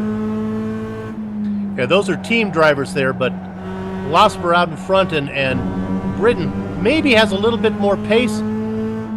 You can see him going down. Britton just kind of tucking in, maybe saving fuel now. If you save a little fuel, means your pit stop is shorter. Nice battle there. Nice job from George Britton running in fourth position. Of course, both these guys still have to make driver swaps. Yeah, they will be making swaps, and right now I think the key is just getting to the halfway point to make that swap, and hoping you don't come up short on fuel. Now I'm looking at my notes. If I remember right, seems like I had asterisk Chris Hewson. I think he's teaming up with Kono. Guys. And now Castro's in. So here it goes. The dominoes are starting to fall. Again, Castro was fighting an ill-handling car. He may just have decided, you know what, enough is enough. I'm going to bring her in now. And let me say, the way he came across the track right there in front of his teammate Amjad Yaman nearly cleaned them both out. So the GS entry for 49 Motorsports probably a little less than pleased with Dexter Castro today, because there's been almost twice that those two cars have collided. Well, and they talked about that in the pre-race about getting on the pit road, that, listen, hey, you really need to be courteous of that traffic behind you when you make that peel off there. Try not to bring it all the way to the outside and then back across the track like happened right there. They warned against that, would have preferred to seen him in the middle of the track and then make his way over, but tough thing to do when you're carrying speed there into the last turn.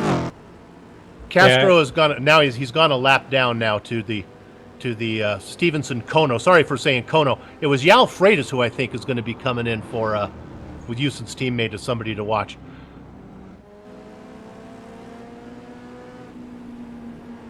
So to set up the strategies a little bit that we've been talking about, Amjad Yaman, who's been chasing Marco Luca Abate, that gap is down to about 2.5 seconds.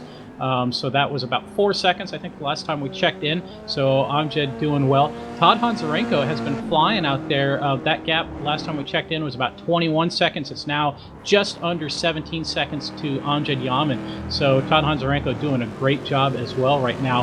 Up front, Patrick Fieri's kind of settled down about 6.5 seconds behind Steve Brown. So again, Steve Brown looking good, but remember, we still think Steve Brown has to serve 2 more stops. The rest of the GS field, we're pretty sure, has to serve only 1 stop. And speaking of stops, Castro's pit stop came with an hour and 18 to go. That's about 3 minutes short of the halfway mark. So these guys are really trying to nurse this around. We'll see what Stevenson can do. If he can keep this out for another maybe 2 minutes, he wouldn't even have to worry about a yellow flag. He'd be able to green flag this thing to the end. Yeah, and back here, this battle between Britton and Losper is still going on. It's still about the same distance between him. Losper just really having a great drive today. Certainly don't want to put any type of commentator's jinx on the man, but again, just looks awfully strong today. Had that third place position locked down all day, now up to second as a result of Castro going in. So good job by Losper. Stevenson right now doing a good job up there at the front, but having to work with a little bit of traffic as the Kevin Ford machine makes it around him on the straight there. Stevenson's still your leader. Yet to bring that car in. It's going to happen soon. Yeah, he took it around one more time. We're at 1 hour and 16 minutes to go. 1:16 and a half. I'd say one more lap. If Stevenson can get one more lap out of this, he's got a good chance of one stopping this. The battle between Marco Abate in 4th and Amjad Yaman in 5th is starting to shape up. It's only a second and a half apart right now. So Amjad Yaman can smell that draft for what it is at this track, but they're starting to close up here. Yama's been doing a good job of running him down. He was way back. We're looking at him right now. You can see both cars in your screen. And here comes the leader in the STs. Coming Stevenson in at is in. 1 hour, 15 minutes, and 38 seconds. By the time this pit stop will be done, it'll be the halfway mark. Oh, And I got we got contact. Wait a minute, we got contact with Yellow's out. James Brown. James Brown got into contact with Kugeli. No, it wasn't. Was it Brown? Yeah, it was Brown. Yep, Lewis Kugeli tapped him in diving. Oh, turn. what? Lewis what had just timing. come in a couple laps ago and got fresh tires, so probably feeling he's a little faster than James Brown and trying to get by. I think that couldn't have worked out better for those drivers who have yet to pit. Bad news for Dexter Castro. I'm not sure if he's even going to be able to get his. I imagine he can get his lap back. There, we're looking on replay there. Kugeli's been involved in a couple incidents. Yeah, and Tomoki Kono steps into the car for Stevenson. They got into the pits before that yellow flag dropped, but Just when it dropped. man, bad timing there. Well, I don't know. It all depends how quickly the car slowed down under yellow. We'll see where he comes out here. Maybe we'll take a break after we see how these cars file out, maybe. So Stevenson is out, or actually now it's Kono. Yeah, And my Kono's in the scoring car. and timing still stowing him in the lead. Sure, because everyone else had to come in as well. Well, they haven't done that yet, though. Losper still in the car, still on the track. He couldn't come in on that last lap anyway because the pit would have been closed. Well, I'm thinking this is going to work out golden for Stevenson because he's on the same lap as, I'm assuming he's on the same lap as all these guys. Yes, he is. So when they come in, he's going to move to the front. Yeah, I think you've got it right there. Losper now showing at the point, Britton right behind him, yeah, I think when they cycle around out of that pit, I think he will be our leader again. Now the question is, we go to the Mustangs, GS leaders Kevin. are in. Oh boy, Chris Hewson and Patrick Fieri almost collided in pit entry lane. That was really ugly. Patrick Fieri was the first to commit to go in. Steve Brown saw that, dived in at the front. Chris Hewson also saw that and moved across and nearly got into the side of Patrick Fieri. That would have been ugly for sure.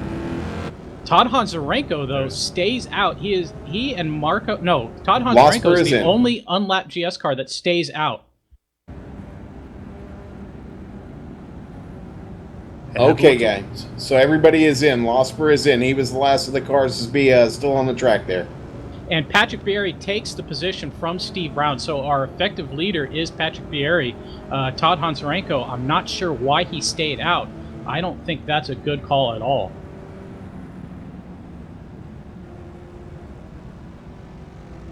Well, we're going to go to break soon, but let's talk about this before we go to break.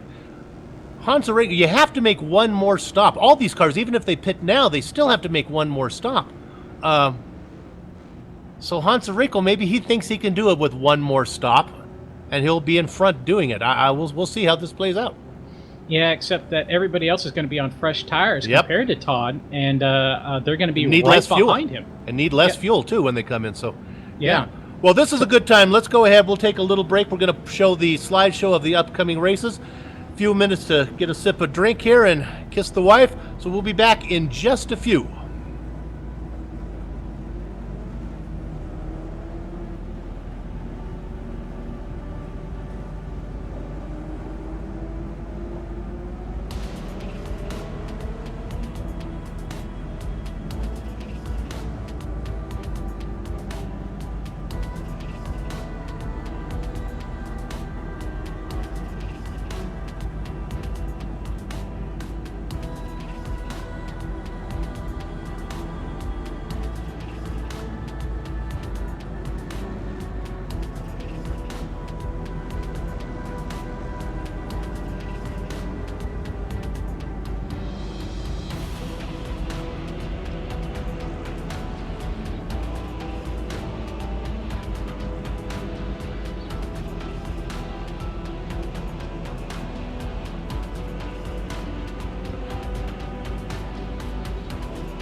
Welcome back for the second half of, it was a perfect halftime yellow flag there, came just at a perfect halftime break.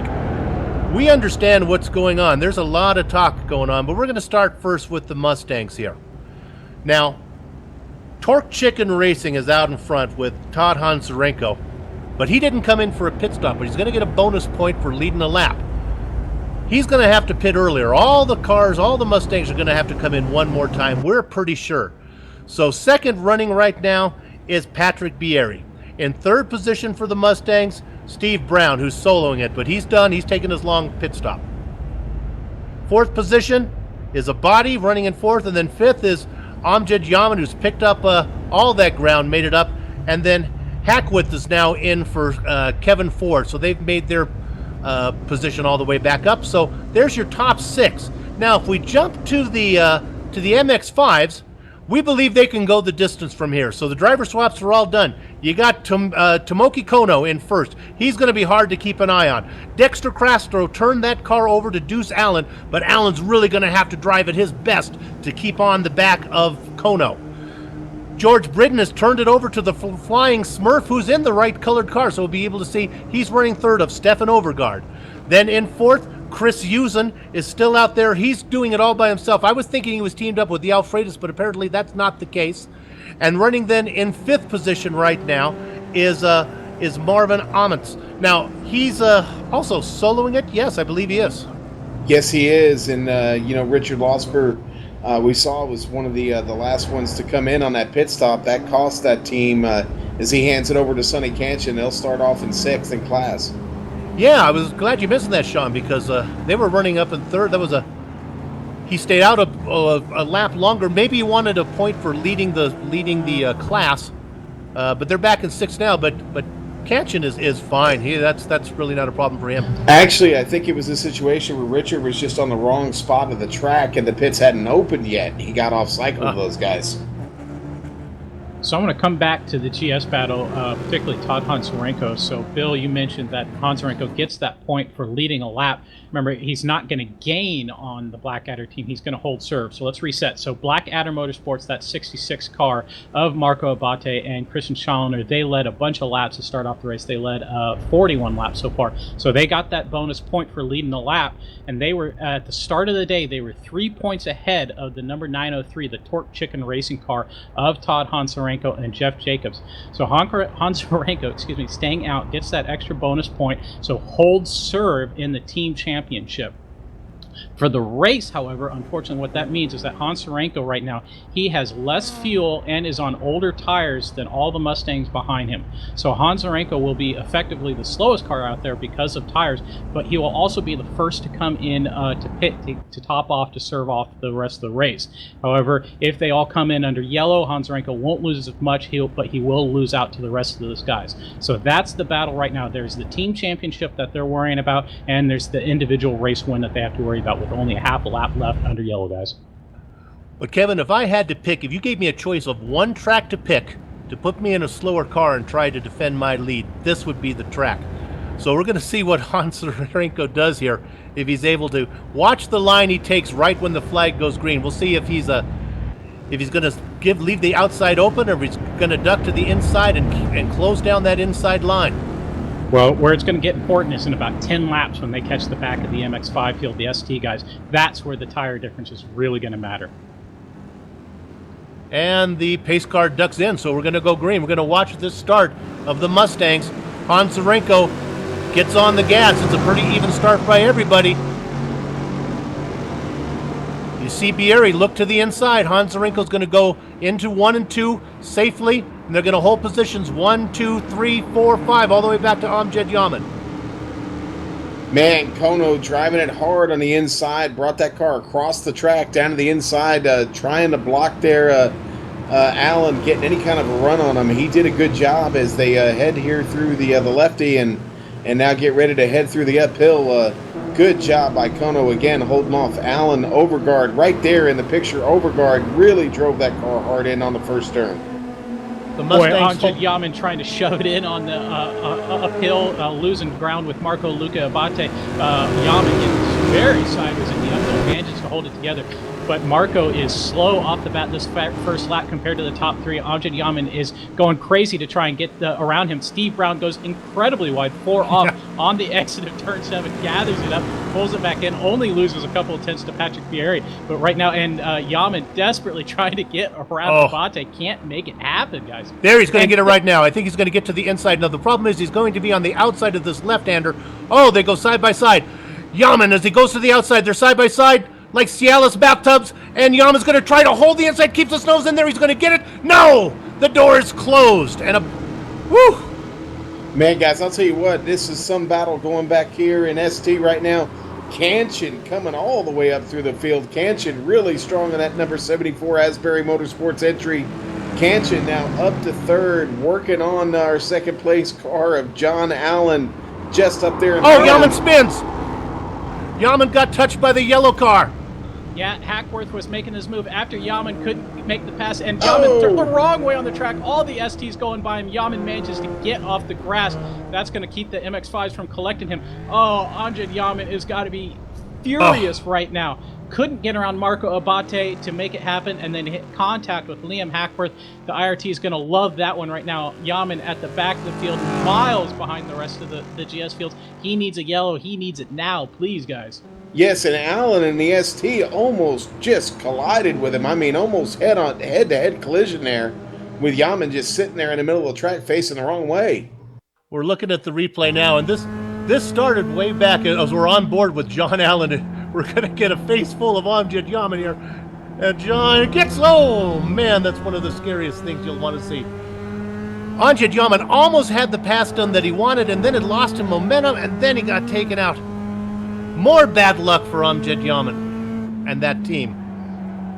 I'm going to say Steve Brown, remember, he went 4 off on the exit of the last corner. It looked like he may have lost the plot. Well, losing the plot was Patrick Fieri. The last lap lost almost a second to Todd Honzarenko. That's allowed Steve Brown all over him. So this battle for the top 3 not shaking out the way I thought it might shake out, with Honzarenko slowing the field up. Right now, Honzarenko's driving away. Yeah, I think you got to do a little more to Todd to slow him down than just give him some old tires. Doing a great job. We expected him to really have to fight and defend, but no. He's got a nice over 1 second lead now. Yeah, for on sure. Bieri. Now, if I'm Bieri or Steve Brown, I'm saying, you know what? Actually, if I'm Steve Brown, I'm saying, Patrick, let's work together. Let's just run clean and run him down. And when we catch traffic, that's when we'll make our moves. Right now, battling for second or third is not going to help you out with the leader 1.2 seconds in front of you. No, well, they're going to get the lead eventually because Honzarenko has to come in for a pit stop sooner. So if they can just hang with him, then he's going to have to take a longer stop to get all the fuel that they'll need. They're going to need less fuel because they've been out there longer. Right, so, but I want to be on his bumper so I can absolutely start pushing and making him wear out those tires even more, because that's an advantage that I have right now. So I want to get right up there and have that big gap eliminated so that when we deal with traffic, I can take advantage of the same gaps that he's taken. Guys, the battle in ST right now is the top 3. John Allen doing everything he can to get around Tomoki Kono. Closed up on the straight and just couldn't get enough there into turn 1, but man, he's trying to set him up for a big move. Can't forget about just behind John Allen, we got Sonny Kanchan in the mix. Kanchan right now just running as hard as he can, driving that car deeper. Look what Kanchan did there. He started 6th at the green flag. He really made a move through those guys to get up there. That's the Aussie posse of Losper and Kanchan. And Losper had that horrible pit stop, bad timing at the yellow flag, and Kanchan has made all that up. This is for all the money here. This is for everything. These guys. Oh, look at Kanchan. Kanchan in the grass. On the grass. Didn't lose a lot of momentum. Doing a little lawn maintenance right there for Kanchan. But I don't know if our director wants to go back to the start of this, restart of this race. But Kanchan did it on the inside with a power move on the rest of the field.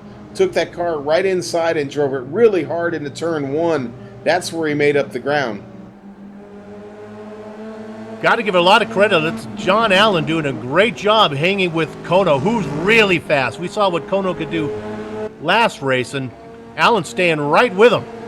Yeah, Allen's just right in his tracks. Allen running the same line as Kono lap after lap, and right now that seems to be the smart move. He's doing a great job with it, and again, Kanchan really putting in the work to just stay with him right now, because those two right now are they could have run away with this, but Kanchan is on a mission.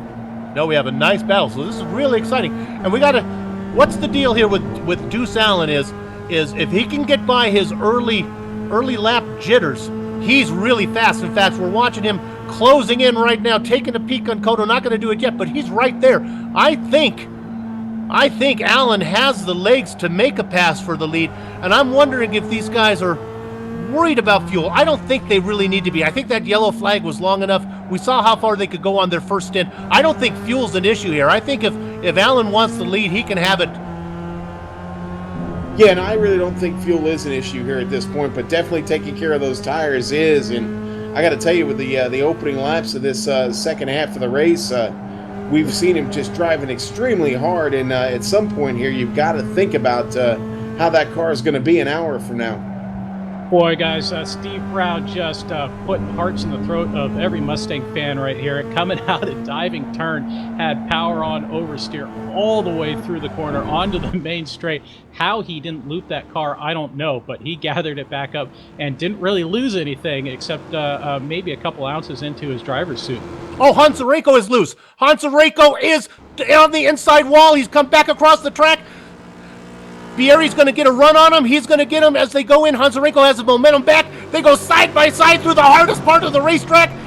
Hansarenko with a little more horsepower. Bieri on the inside. Right behind him, Brown. Hansarenko still on the outside as they go through this right-hander. Bieri drifts a little bit to the left. Brown looking for a move, and Hansarenko, after he goes off track, is able to keep the lead. Holy moly!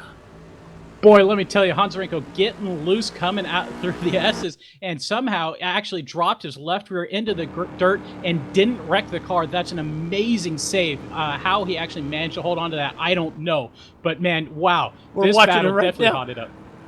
Hansarenko, as they go through the S's, we're watching him as he gets loose. The car comes around him and he comes across the track. Does he hit the wall? Maybe not, but he brings it back on. He lost all his momentum, and Bieri had him. He goes to the inside. They go side by side up over the hill. Oh! Guys, and with all that excitement up there, the excitement for the top three continues. Sonny Kanchan almost pulled off a move there on the inside of John Allen there. Almost pulled it off, coming down the straight, heading into one. Couldn't quite do it, but man, they were almost door-to-door going into one. Let me tell you, that Mustang of Torque Chicken Racing, that's got some horsepower on it, because they came off they went over the hill side by side, and Hansarenko was able to just power that car ahead of Bieri. That was some great racing. Let's go back now. We'll jump back to the MX-5s we're looking at right now. They're still running 1, 2, 3. We have excitement in both classes. 1, 2, 3 in both classes there. And Deuce Allen still able to hang on to the back of the driver from Japan. It's about 9 in the morning for him right now. He's well rested. And there comes Sonny Ketchen taking a peek to the inside. No, just looking from third, just giving Deuce Allen a little peek saying, I'm here. Yeah, he's been doing that every lap. And, another mover back here is going to be Chris Houston, who used the car in front of him, Amjen Yaman, as kind of a pick to get around Overgaard. He took that fourth position away from Overgaard and is now finding his way, making a little bit of ground, trying to get to Sonny Kanchan. But that front three is running so hard. I got to be honest with you, I don't know if anybody's going to be able to catch him at this point. They're, obviously picking up speed when they're in the draft together. They've got a nice tight group there, and it's going to be hard to catch that group. Well, you always want to put your fast driver in the anchor position, and James Stevenson is incredibly fast. So if they decide to put Kono there, he must be really fast. But I am very impressed with what Deuce Allen is doing there. The Buckeye Bullet, and then back the Australian part of the Aussie posse is Sonny Ketchen running 1, 2, 3. I think it's just a matter of time when Allen decides to make his move.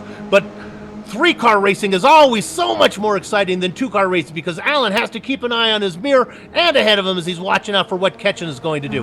Meanwhile, we're going to jump back to the Mustangs and see what Hansarenko has been able to do. Oh, he's got about a 1-second lead now. Back to Bieri and Brown. Yeah, for sure. These guys are all pushing incredibly hard, and they all are making small mistakes. I'm just watching them all just kind of drop wheels here and there. Steve Brown going very deep into turn one, hits the curb on the inside, all four off into the dirt, keeps from spinning, gathers the car back up, There back goes the on body. the track. He's going to lose position to Marco Abate and maybe Liam Hackworth. Hackworth looking on the outside of turn three. No, that's not going to happen. Steve Brown probably kicking himself right now. Small mistake, but that's what happens when you push up the pressure. Everybody Guys, push a battle hard. down the straightaway. Kono going all the way up and down across the track there. I'm sorry to interrupt, but man, that was close. Doing all he could to just keep and Amjad Yaman involved now in that battle. He's coming up through, but Kono again just side to side, trying to keep John Allen behind him. Really evasive moves there, playing defense best he can to stay in this lead. Oh, and here comes the Mustang on this as Kanchan's looking to go to the inside. Now he's going to look to go to the outside. No, he's going to behave as that Mustang goes through of Tomanin. That's going to give a little room to Kono. That could be all she wrote. If Kono maybe can break the draft here, it's going to be, let's see how much of that Deuce Allen was using the draft to hang on to the back of Kono. That Mustang still biding its time, waiting for the right time to go through. He'll be able to get him now on the straightaway, but let's see what that does to Deuce Allen. Yeah, Amjad getting around and doing it clean around Kono. John Allen, Deuce not giving up here. He is still in the throttle, still looking good. Still working his mirror, though. Kanchan is all over him. And he's just got a mirror full of Kanchan. Kanchan just continuing to burn this track up, hopefully not burning up the car at the expense of this battle we're seeing. That's right, that was Yaman. That's the driver switch. My timing and scoring didn't update my driver swap there. So Yaman gets around in the 49 Motorsports Mustang. Let's see, Yaman currently running in 7th position in that class. But go ahead, look at Deuce Allen now. He's been able to hang in there. Yeah, he has. Deuce having a great race, and Kono. I'm sure even Kono's maybe a little surprised right now that he just can't seem to find the pace to get away, and even having to work with Amjad there a little bit in that traffic. It doesn't seem like he has just opened up as far as you would have thought here at this point, and I think that's a lot of credit to Deuce. But Deuce again having a fight off a charge from Kanchan right there. Man, that was awful close, Bill. Yeah, Kono is looking in his rearview mirror, loving what he's seeing there, because every time Kanchan makes a move on Allen, it slows Allen down and it drops him a little bit farther back. I think Kanchan is actually faster. I think Kanchan would really like to get around Allen and make a run on Kono. I think Kanchan thinks, I can be the leader of this race if I can just get this done. Let's go ahead and stay here for a while and see if Kanchan, don't be surprised if he doesn't try to make it here on the straightaway. If he gets a good run off that last corner. Last time, Allen ducked to the inside to try to protect the inside of 1 and 2. Here we go. They come around here. Kanchan gets a little bobble coming around. He's got a pretty good run on him. He's not tucked in behind, so I don't think he's going to be able to do it this time. Kanchan not tucked in behind Allen, so I don't think this is the lap he's going to do it. Meanwhile, good job from Allen as Allen is able to close the distance. Oh, and here, sorry, Kanchan's going to make a move. Allen goes a little wide through 2. Now they come down to this left-hander, and Allen's going to have the inside. Kanchan's going to back off. Man, what a battle. Yeah, Kanchan seems to make that ground up coming through turn 1 and out of 2, but they get to the lefty, and that move has happened a couple of times, but he just can't make it work up there. If watching Frozen has taught me anything, it's love is an open door, as Princess Anna likes to sing. But Deuce Allen he is the Ice Queen. He is Queen Elsa. He's putting his foot down and says, "Close the gates. There'll be no open doors here. I'm holding my 2nd position." Well, thank you for injecting that into the broadcast. I've seen that movie more times than I care to admit. I'm not familiar with that title, sir. Oh, got to learn some Olaf there as this battle continues. Let's leave this for a second. We'll go ahead and jump back to the 3 in the Mustang. We'll see what's going on. All right, what's going on? I'll give you a quick status update. Todd Hunzarenko has expanded that gap to Patrick Berry to almost 2 seconds with the help of lucky traffic for Hunzarenko. Marco Abate and Steve Brown battling for third. Steve Brown has been all over the bumper of Abate, but hasn't been able to make anything happen. Just hasn't been close enough. They might get something going on here with that MX-5 that they have to deal with. No, it ain't going to be nothing there. Liam Hackworth has been a little bit further behind Steve Brown, but hasn't been able to catch up to these guys to make anything happen. Amjad Yaman, remember that unfortunate incident he had in West Bend, just pushing really hard, has made up a little ground, but still, Amjad, I think, is going to need a lot of help. But the guy right now that's kind of surprising me a little bit is Todd Hunzarenko. He's been running faster than all the other GS Mustangs, and that's on older tires, guys. He obviously knew something we didn't, Kevin. Yeah, he's a heck of a lot faster in that car than I am, for sure. I think we have Richard Losper in the booth. Is he able to talk to us for a second? Talk about his first stint? Richard, do you hear us? Are you with us? I can hear you guys. I have a problem, a technical issue that I can't get into the session right now. I left the session. Now I can't watch it or rejoin the race. Any tips on what I have to do? Sorry, I have to bring this up in the live broadcast. Oh, that's all right. See what you can do there. We'd like to hear what you had to say. While you're thinking about that, we'll just give you this. I know you're busy trying to get back in so you can see what's going on with your teammate. Sonny Ketchen putting on a good run for that Aussie posse of yours, running third right now. Really doing well.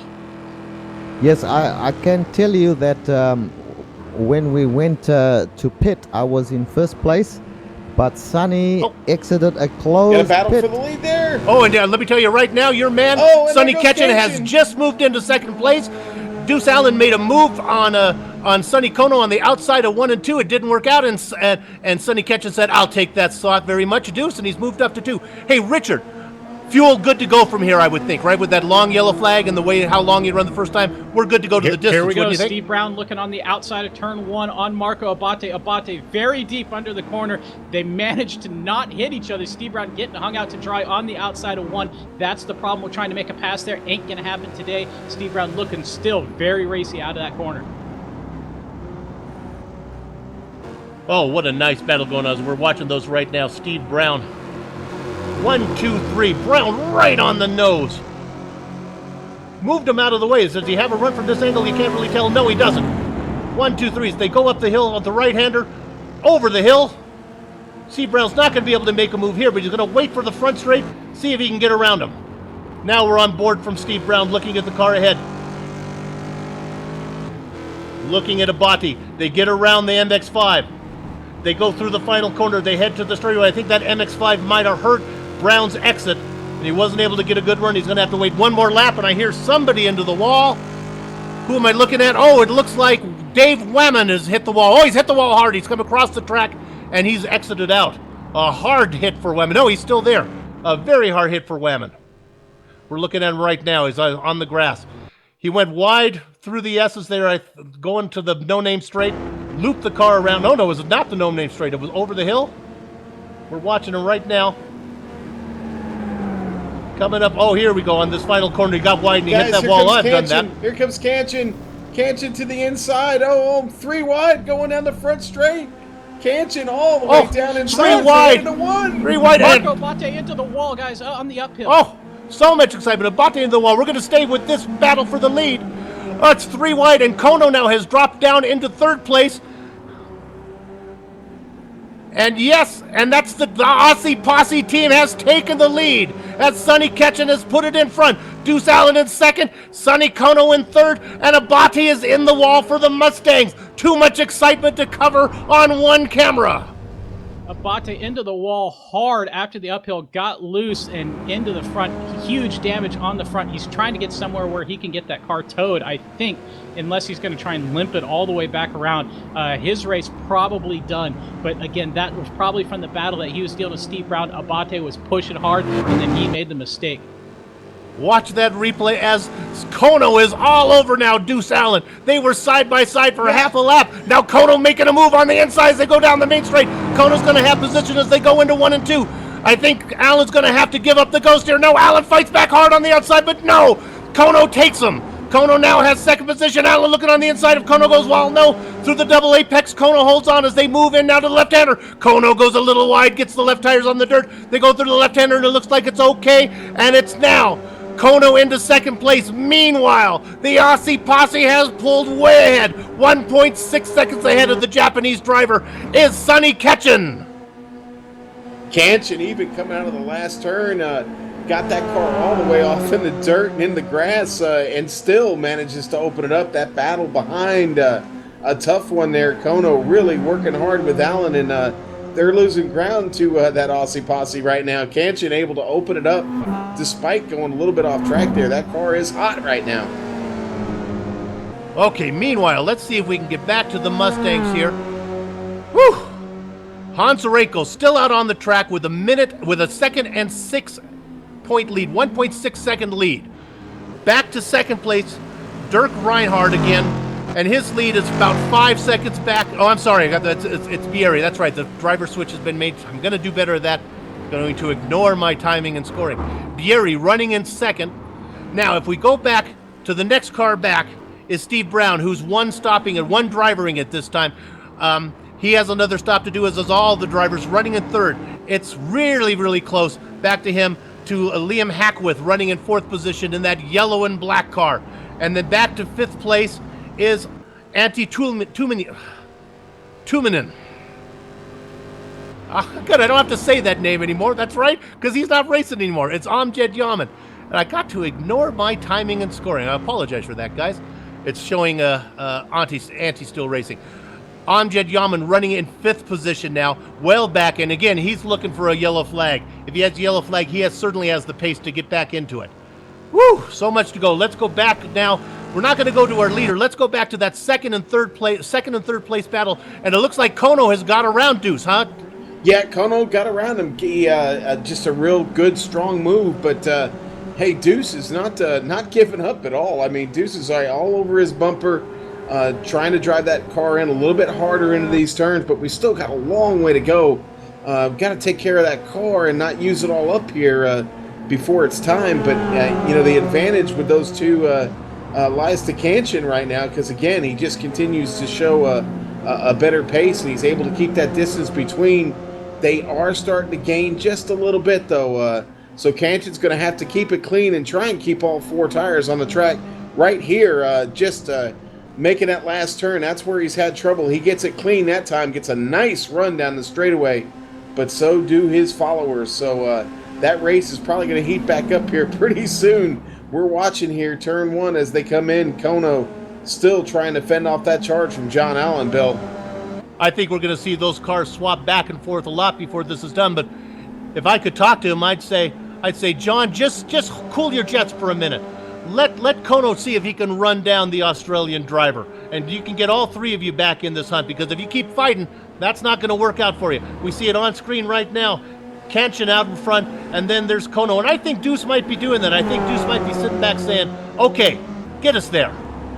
Yeah, well, you know what? And they're about to start having to deal with the GS traffic. It's coming, and it's coming quick. So Allen's going to have to deal with Hans Orenko here, and probably within this lap. And we have Abati in the wall. Abati has spun it around. I think he was running third at the time. Let's see if we can get that on replay. See what happened to Marco. He's still struggling to get it on grass.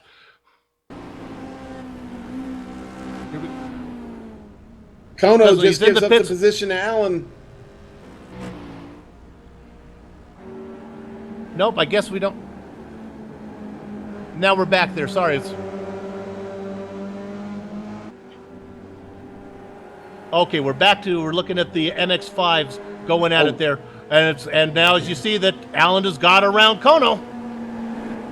They're not listening to us, Sean. Yeah, sorry about that, Bill. I didn't know we were on it there right at second. But, yeah, that battle continues to heat up. Now Kono sitting behind JD there and working him over. I think you're right, Bill. Those guys are going to continue to trade those spots. And, well, I don't think our leader, Sonny Kanchan, has any trouble with that at all. I think he's quite happy to see that continue.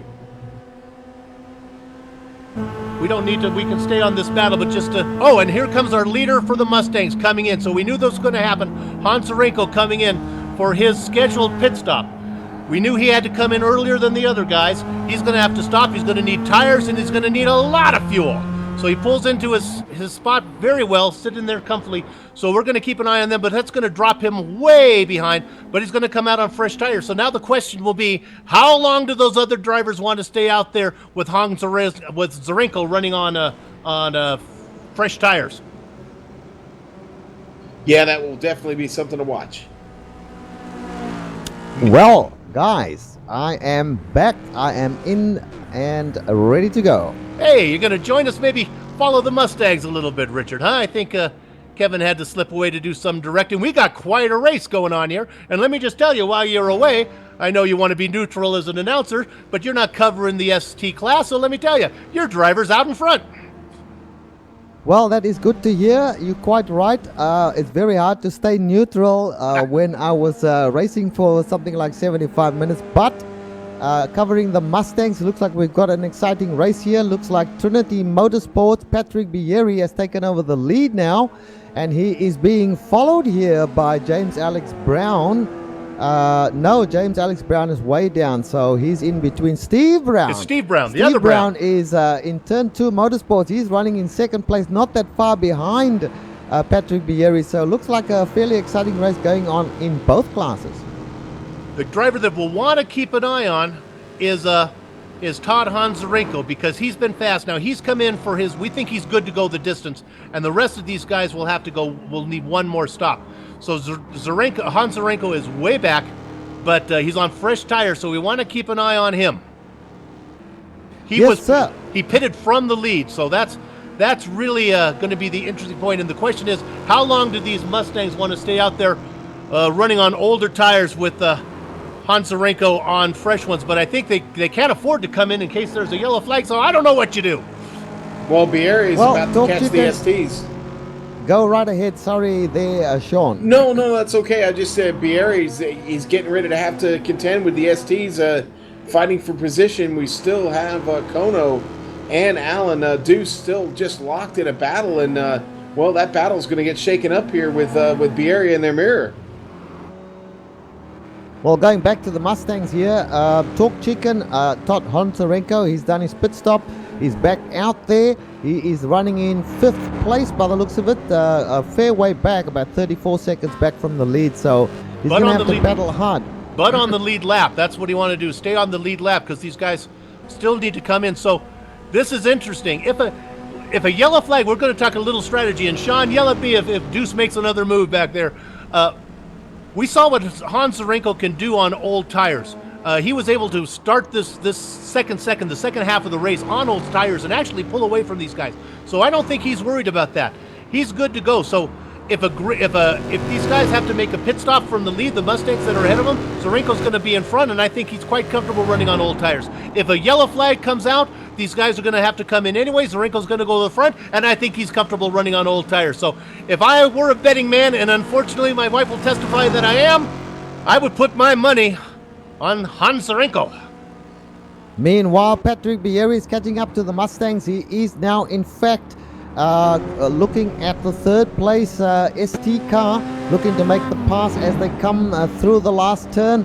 Heading down that front straight, he will put the power down on the Mustang, and he should be able to pass both of them. They're both staying to the left, giving him the right of way to go through on the right, and he makes the pass quite nicely and cleanly. Now for the 2nd place Mustang, he's got some troubles there to pass these guys because, and we have a battle going on there in the ST class, Sean. Yeah, Kono trying to take advantage of that, but then gets stuck up on the outside there in the lefty, and Deuce able to hold it down. And I told you that Bieri coming off through the field there was going to shake that battle up a little bit, and almost did. And here comes Kono again. They're still going at it. Kono's still going at it. Gets the inside on him. They can't go side by side through here, but they do. John keeps it. They go side by side through the hardest part of the track.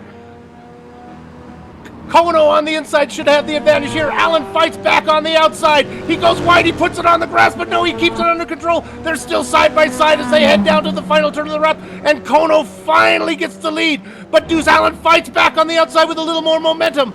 Kono in front. Allen with a run. Kono defends the inside. Allen's going to keep the outside. Allen's going to try to have momentum as they go through 1 and 2. Kono on the inside. Allen breaks later. He catches up, but no, I think it's finally decided. Kono is going to take over second place. Allen's going to peek at him, but I think it's done. Meanwhile, Sonny Ketchum is having what do they drink in Australia? He's having I don't know what they drink. Yeah, he's having a bloomin' onion to eat because he is really making hay while that battle is going on. Woo! Well, Sonny's in Sydney, Australia, so he'll probably be cracking a VB beer right now. But guys, Steve Brown coming up on those two who are battling very hard.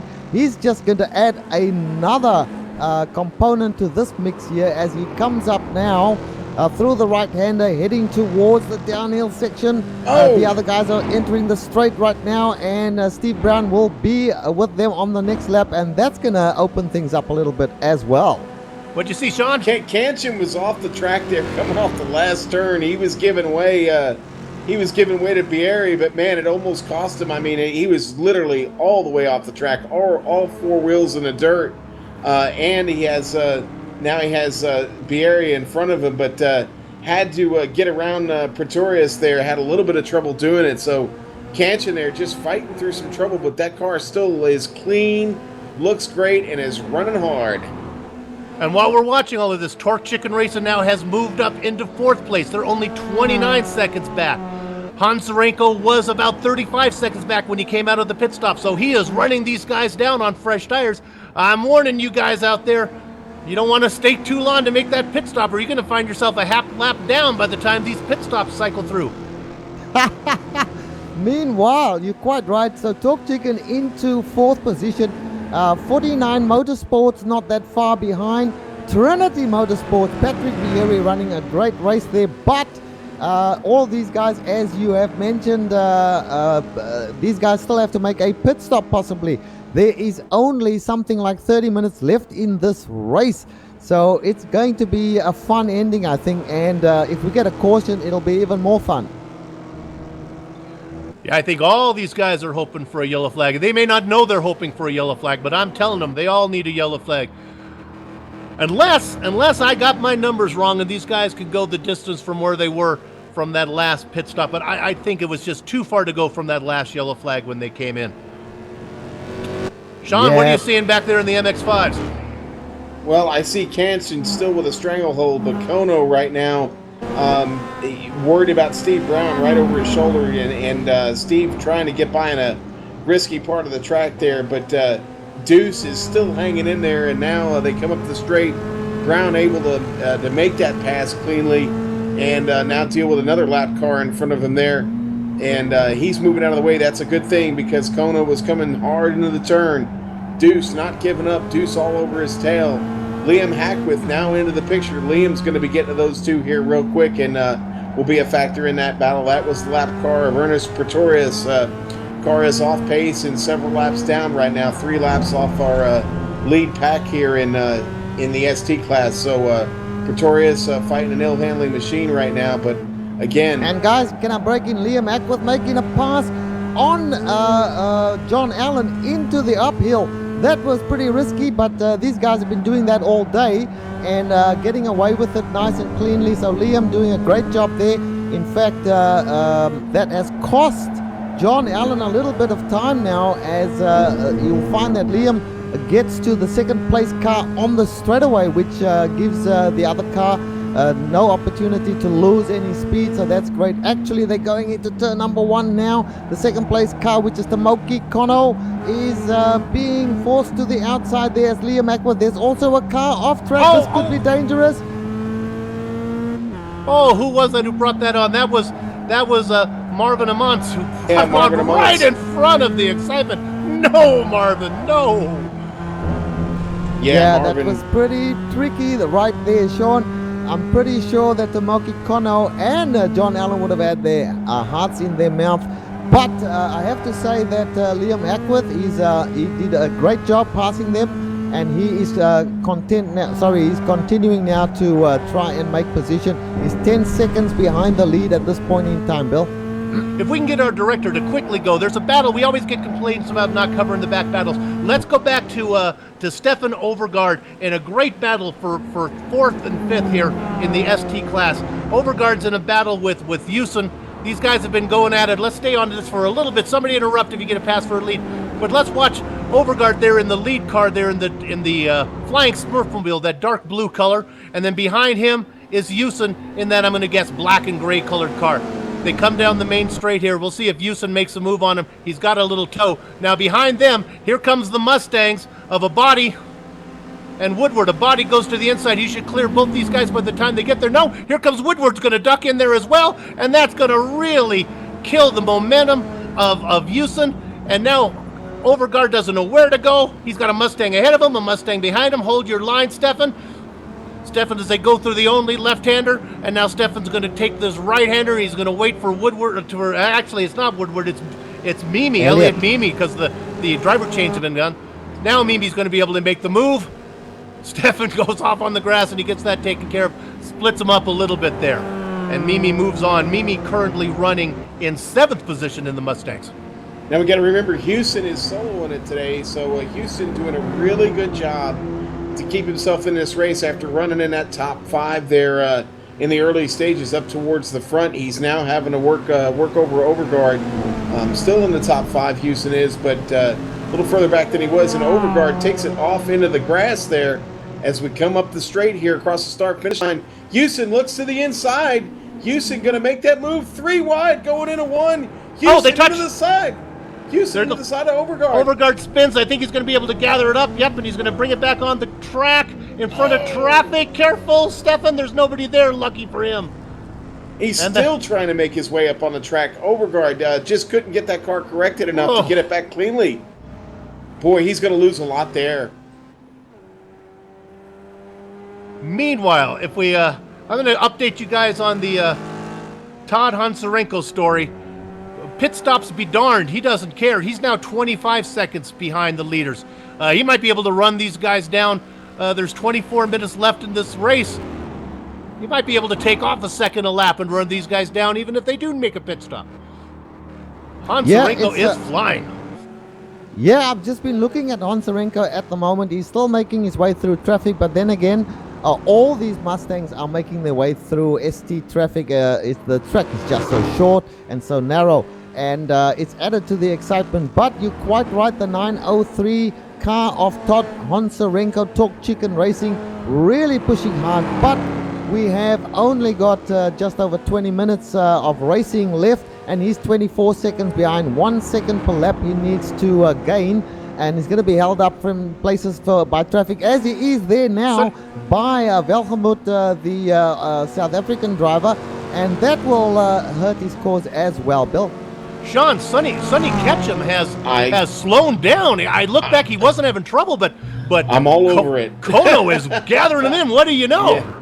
Kono is driving the wheels off of that car right now. I don't think Kanchan is really slowing down so much as it is Kono is just on a mission to catch him.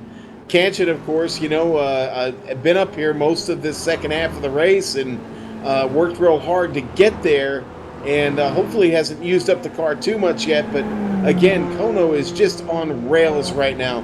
I think that bowl of Wheaties he had for breakfast there before he got in for this stint has really paid off, because he has found a second win in the last 20 minutes of this race, probably the most important and critical section of this race today. Well, I think fresh tires are a crutch for the less talented, and I think as the tires wind down and they become harder to drive, I think that's where Kono is going to really maybe start to shine. And Kono gets a reputation as being an aggressive driver. Sometimes you enter into a series and you get a first impression and a six with you. I don't think that's really fair anymore. We've seen Kono behave himself for what we saw him do behind Evan Maillard the last race where he was patient. This guy knows how to win. He knows when to be aggressive, and he knows when it's time to be patient. Right now, I think it's time for that Japanese driver to tighten the belts and get going.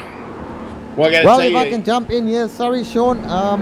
Kono is an aggressive driver. He's a tough competitor, But then, is he any different from Richard Eklund or let's say, Evan Maillard? I don't think so. These guys are really top-class drivers. They do what they do, and they do it well. And he's out on the grass right there now. But I wanted to just say that in the GS class, we've still got Trinity Motorsports leading. There's a 10-second gap to the second place.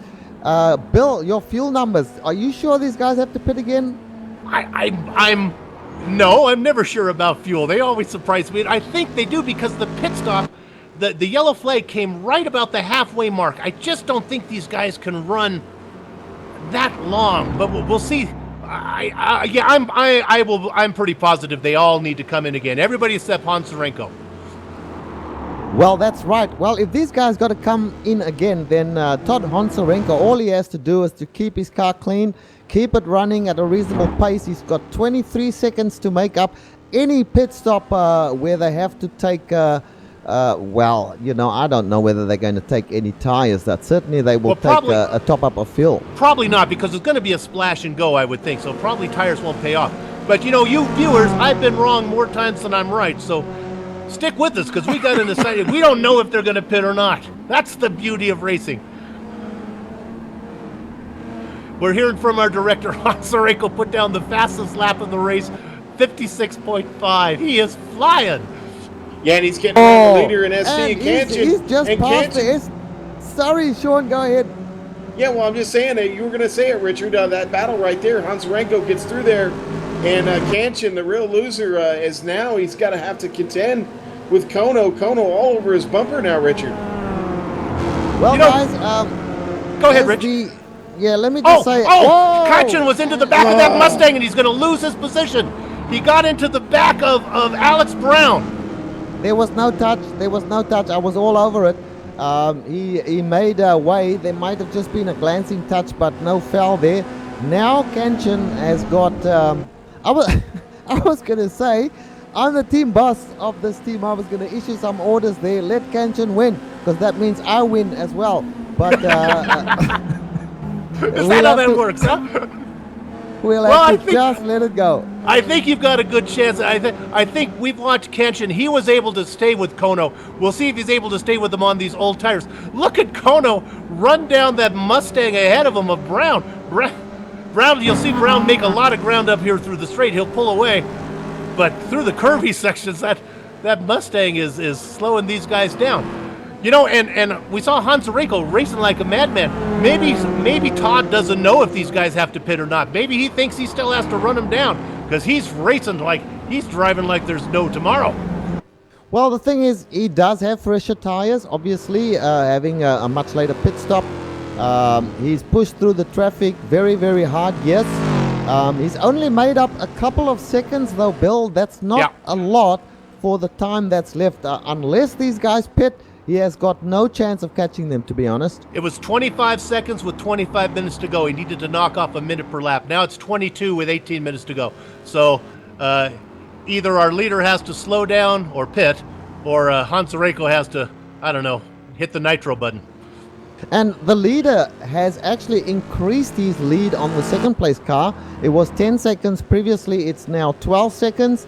The Liam Ackworth is 16 seconds back. So the only person who's moving forward at this point in time is, in fact, Talk Chicken with Todd Onsarenko.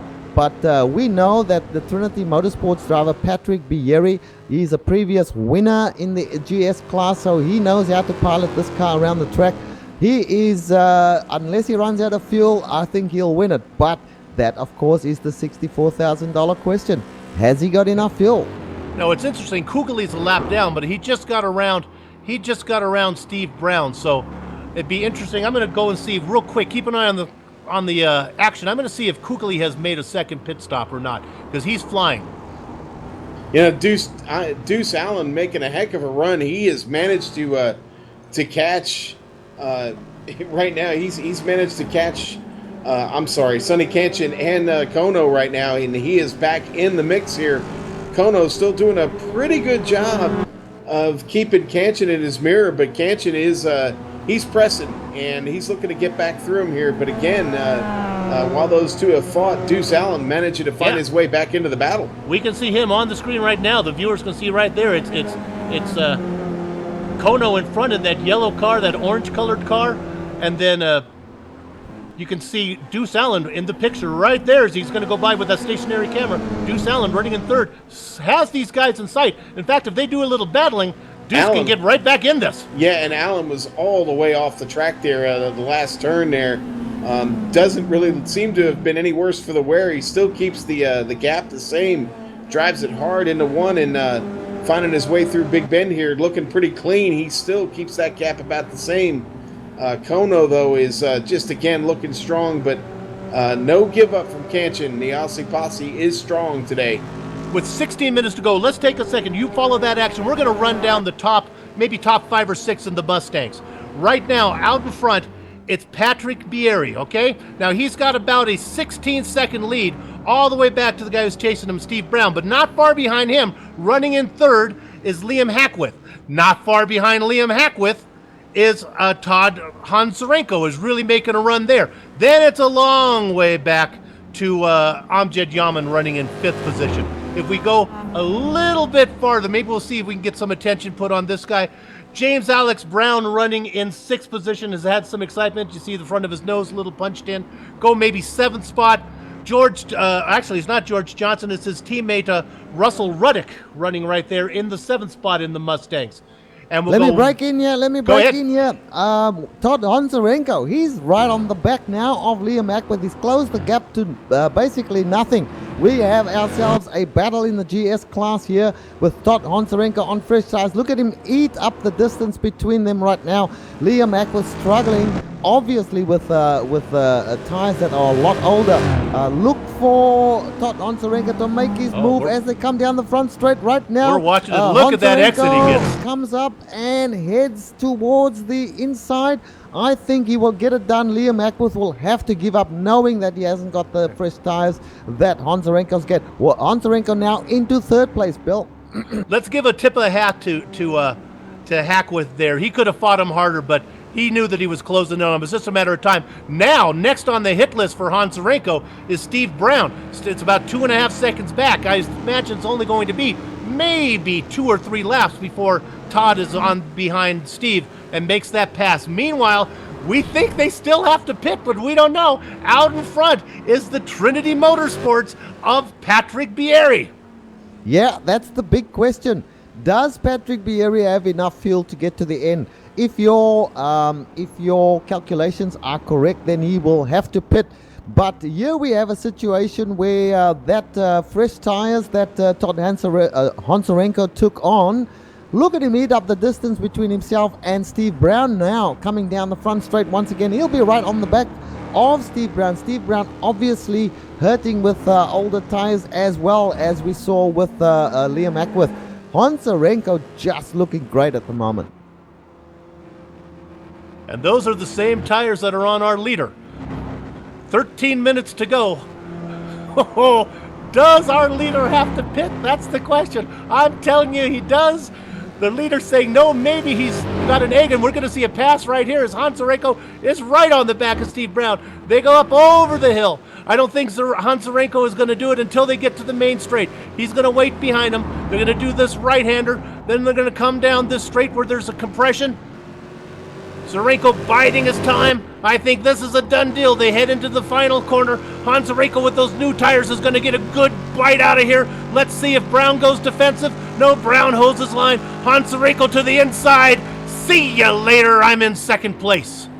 And guys, Sean, Kanchan just gets overtaken ahead, by bro. John Allen, guys.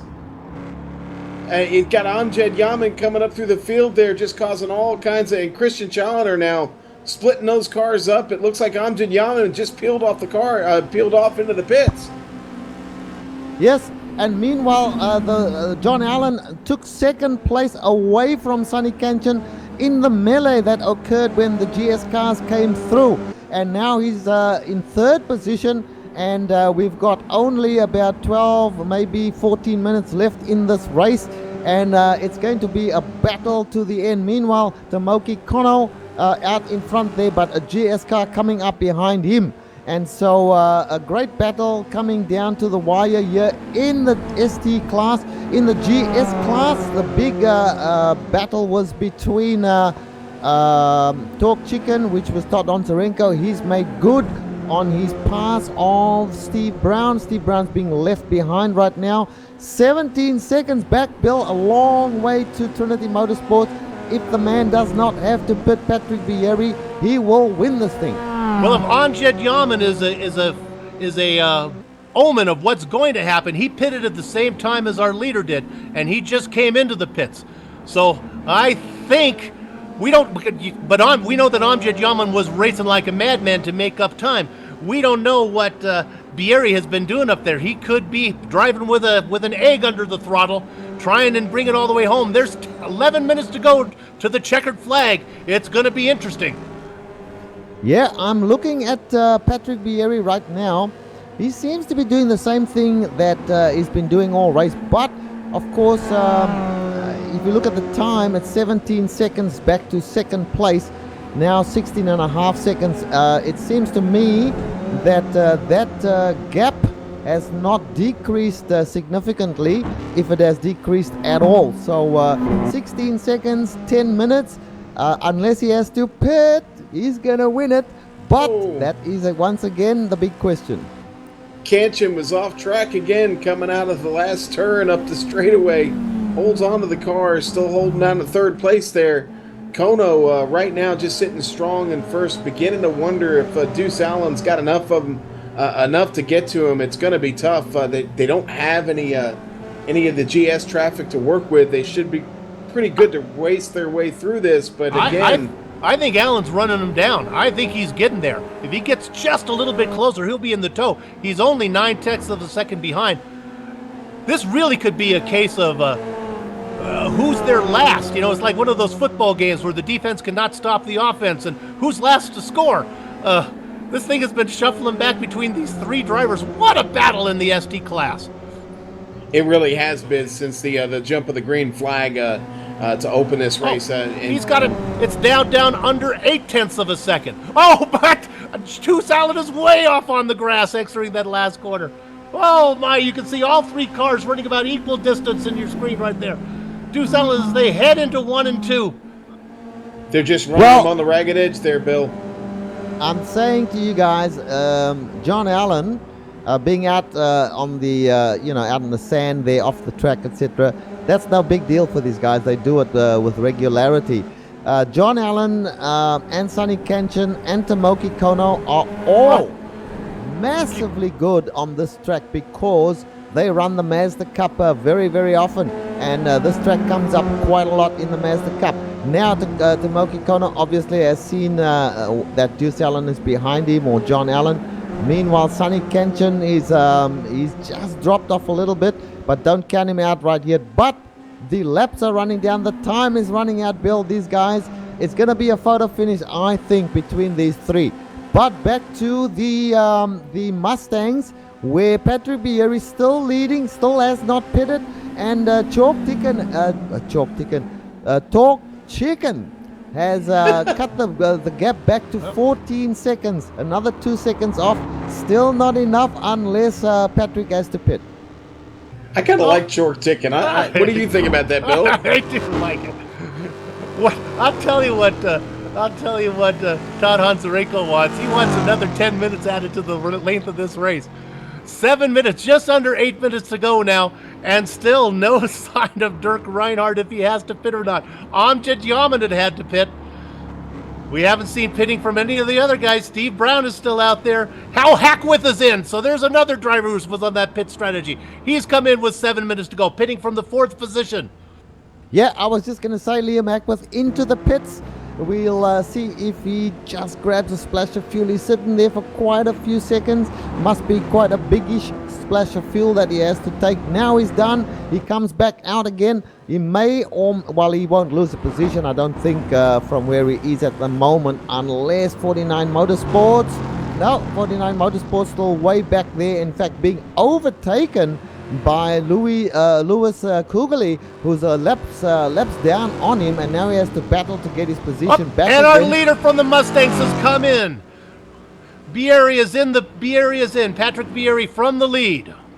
And he will not retain that lead. He only had a 5-second gap as on that last lap the iRacing is reporting. He comes out now, and we'll have to wait a lap or so to see if in fact he's going to maintain second position, because Steve Brown, who still has not made his pit stop, Bill, what's the deal there? He's right on the back now of Talk Chicken. I think Steve must have come in there. They must have come in. Otherwise, Steve would have been way ahead. So I think those guys have both made their stop and go. So I think you're looking effectively at the second and third place drivers right there with Torque Chicken of Todd Hanzarenko in front. Meanwhile, Sean, I think it's safe to say that John Deuce Allen has caught Tomoki Kono. Yeah, he really has. I mean, Deuce is right there right now. John having a great drive today. Sonny has just seemed to kind of fallen off the group there just a little bit. They've been able to pull away a bit. Not giving up on Sonny yet. We've still got time left. He's got about 5 minutes to get this done, but these laps are closing down right now. And again, John Allen and Kono right now have been able to open it up just a bit. But I got to admit, man, Kono is just awfully strong. I mean, he smells the blood. He smells the finish line right now, and I think that's all he's thinking about. Allen has caught Kono, but I hear somebody in the wall. Let's see if it's anybody important. Could be Dexter Castro. Nope, I guess not. I guess everybody's okay. Passing Kono, that's going to be what my dad always said. It's going to be like milking a rooster. The hard part starts once you catch him. Well, he's caught him, and now he has the hard part in front of him. Here's the problem, though. I mean, Kono's coming up on Stefan Overgaard. He's getting ready to lap his own class here, and Chris Houston and Overgaard in a little battle of their own, fighting for position. And now, again, Kono's going to have to deal with that. It's right in front of him. He's definitely going to catch him. He's shown the pace throughout this race. And we were on that Overgaard-Houston battle. Steve Brown into the pits. Sorry, guys. Steve Brown into the pits. So he hadn't pitted. So there you go. Yeah. Okay. That's everybody now. Following up on that Houston Overgaard battle. Remember that was going on, and then they had that. The Overgaard took a trip through the tundra there, and I thought that was over. But Overgaard's been able to run him back, and now here we go. We're going to see Kono make a move on Overgaard. These are teammates, so Overgaard's going to surrender this pretty easy. Maybe not so easy for the driver behind him. No, look at Stefan. He's going to leave that door open. Love is an open door. There you go. See, Princess Anna was right. Well, and he does, and so the battle for 1-2 remains here. Kono and John Allen, that battle is intact. John's got a little bit of work to do to catch back up here, but it's... Overgaard pulled it way off in the grass. He gave up the ghost. I guess he didn't want to be involved in any of the Mustang battles that he saw there. Yeah, Mustangs came through and kind of caused him to lose his line and go off in the grass there. Unfortunate for Stefan, but he's still holding on to a 6th position in his class. So at the moment, Sean, the battle is certainly between Kono. I was going to say one small thing. Catching Kono is one thing. Passing him is totally another thing. Yes, Kono works his way around Houston now. And now he's got right here, he's got this Mustang behind him. Oh, and Kono's off track. Allen gets by. Oh, there you go. A Allen mistake. to the lead. Kono taking it back to the inside, trying to anyway, can't quite do it. Hackwood really. Steve. Yeah, go ahead. Hackwood. There's no reason for Hackwood to be in there. He's got this thing wrapped up. He's 21 seconds ahead of the next guy. Don't cause a problem here, Liam. These guys are battling, and now Kono gets back in front. Allen Deuce in, and Liam, wait a minute, buddy. Those guys are battling for the lead, and he does that. He's going to let him race. Yeah, Liam's a very, very considerate driver. He's doing the right thing. They're staying behind them. Very difficult to effect a pass when two guys are battling in front of you. Anyway, Kono back into the lead in ST. Now Liam can put the power of the Mustang down. Right, now he can do it. These guys. Boy, you like to see that. That's just some smart driving. You don't... He's running. He's got a big lead. Oh, and here's the pass. Allen tucks in, and no, he's not going to make it. I didn't think Allen was going to do it that time, but he tried to tuck his nose in there. Kono now. Now this is interesting because these MX-5s sometimes get held up through this twisty section. They're actually almost as fast as the Mustangs. Well, not as fast as Hackworth because he's good in that Mustang. But now we have a two-car battle. 1:55 left until the green flag. Sonny Ketchen has fallen off the pace. It's really a two-car battle for the lead between Kono and Deuce Allen. Meanwhile, I'm going to run down the top 5 in the Mustangs. We don't need to go there. Our leader is Todd Honzarenko, second place. Patrick Bieri in third place, comfortably. Steve Brown, fourth place. We just saw him, Liam Hackworth, and running in fifth place is Amjad Yaman. Let's go back now to that MX-5, which is really the battle. Oh, and we have a spinner. Allen loses it. He's lost it. He's going to save it, but I think the race is virtually over as far as the victory goes. Was that Alan? That was Deuce Allen who lost it. Allen, loses it coming off the last turn there, off into the grass. Can't get that car straightened and back on the track. Kono maintains the lead. Don't give up on Ketchen yet. Here comes Ketchen. Don't give up on Ketchen. He is still in the hunt. Time to issue team orders. Let's see. I think that John Deuce is going to be, Deuce is going to be comfortably back in third position. He's well over a minute ahead of anybody who's chasing him. So I think he's fine. I don't think he has a chance to get up there. So now, well, here you go, Richard. Like you said, team orders, 1 and 2. Yeah, now we let them battle it out. We don't issue You don't do team orders. here. That's not what Asbury Motorsports is all about. Now, Tomoki Kono, let's face it, he deserves to win. He's won 3 times already, I think. At least twice that I can remember. Possibly 3 times. So he's shown his class, no doubt about it. And of course, Bill, you know all about Tomoki Kono in your own series. Yeah, he is something else. 21 seconds. We go 8, 7, 8, 6, 5, 4, 3. Our leader crosses the start-finish line now. So I guess that is not the white flag. I guess we have... Nope, we're on the last lap. Here we go. White flag is out for our leader. He's got a whole lap to go. So let's go ahead. We're gonna come back and get him as a finish. Let's go ahead and jump to Kono. He still has a lap and a half to go. Pretty big distance between him and Ketchen, Sean? Yeah, Kono with a great chance here to take a stranglehold on the points. The driver points lead is Antoine Mayes didn't make the field today, and Kono having a really strong run, really looking to wrap up this race right now here in the last lap. He's really just done it since he got in this car, able to just be really strong, and unfortunately for Ketchen, too strong to catch him. Ketchen done a great job though to put that car in second. Here we go. I gotta imagine they're gonna be pretty happy coming home. And here comes our leader in the Mustang for Torque Chicken Racing for Jeff Jacobs and Todd Honzarenko win race number 6 of the Continental Endurance Series. Now let's go back and see the finish for the MX-5s. They have about half a lap to go. Looks like Kono is well out in front. About, quite a distance between him and... Nope, he's still back there. Timing and scoring is off. It looks like an easy win for Kono. This may be 3 in a row for Kono, if I believe. Quite possibly. I just want to mention here, Todd Honzarenko did a little drift into to number 1 there and went off track. What he probably didn't think about is that's going to cost him. That's right, the minus points. And here Kono having to get around a slow Mustang there as it comes to the last turn. It's Kono to the finish. Here comes our winner. James Stevenson and Tomoki Kono win for the MX-5 in the Continental Endurance Series race number 6. An exciting race, and I feel justified that I had the pit strategy right.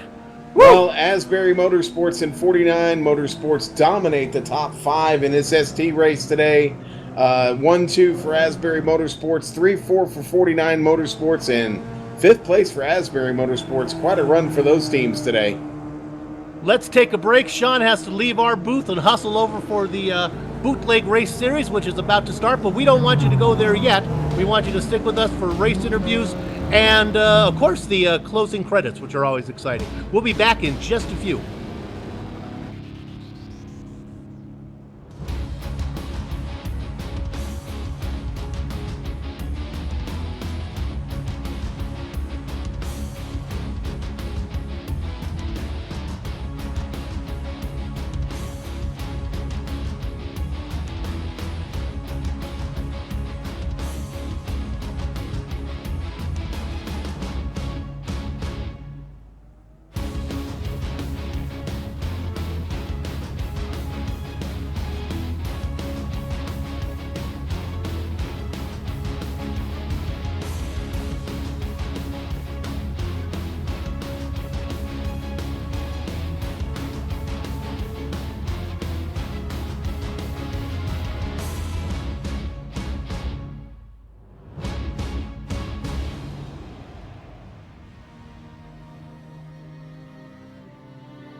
Welcome back to the Global Sim Racing Channel coverage of the Continental Tire Endurance Sports Car Series. There, I got it all out. Let's go ahead and run through our final standings here. I think I'm all alone in the booth. It's so lonely here, but I can do this on my own because I'm a professional. For the GS class, our winners are, hang on for a second, our winners are Torque Chicken Racing, and there's a little bird flying around the booth. Somebody let that bird out of here. Torque Chicken Racing, and that's Jeff Jacobs won that one with Hans Serenko. Then second place is Trinity Racing. Third place, Turn 2 Motorsports. Liam Hack, Team KLM Racing with Liam Hackworth finishing out was fourth position. Fifth position is Amjad Yaman there for 49 Motorsports, ranked the anchor leg there. James, let that bird out of here. James Alex Brown was sixth position. Russell Ruddick was seventh for an independent driver there without a team. Lewis Kugli brought the car home in eighth place for Black Adder Motorsports. Ninth position, of course, was Bad Cactus Racing with Elliot Mimi. And then we get down to the first car in the ST class. Our winners for Asbury Motorsports, the team of James Stevenson and Tomoki Kono. We've let the bird out. Somebody has killed the bird, apparently. And now another bird is calling, but that's okay. Let's move on to the next set as we go to the 10th position. And Richard, are you here with me? Nope, I'm still there. Yes. Richard, can you help me out, man, and take it from Sonny Ketchen there second? I have been here all the time. Oh. Anyway, second place was Asbury Motorsports car number 74 with Richard Losper and Sonny Ketchen. Oh, that's a good team. In third place, 49 Motorsports, the E car.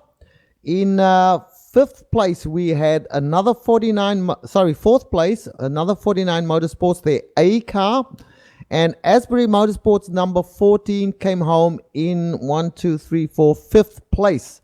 Then it was Turn 2 Motorsports in sixth place, Racing for ALS in seventh, SAR Racing in 8th place, 9th place, Torque Chicken Racing number 2 car. In 10th place, the 49 Motorsports C car. And of course, Team Potato did not take the field today. That's all for the ST class.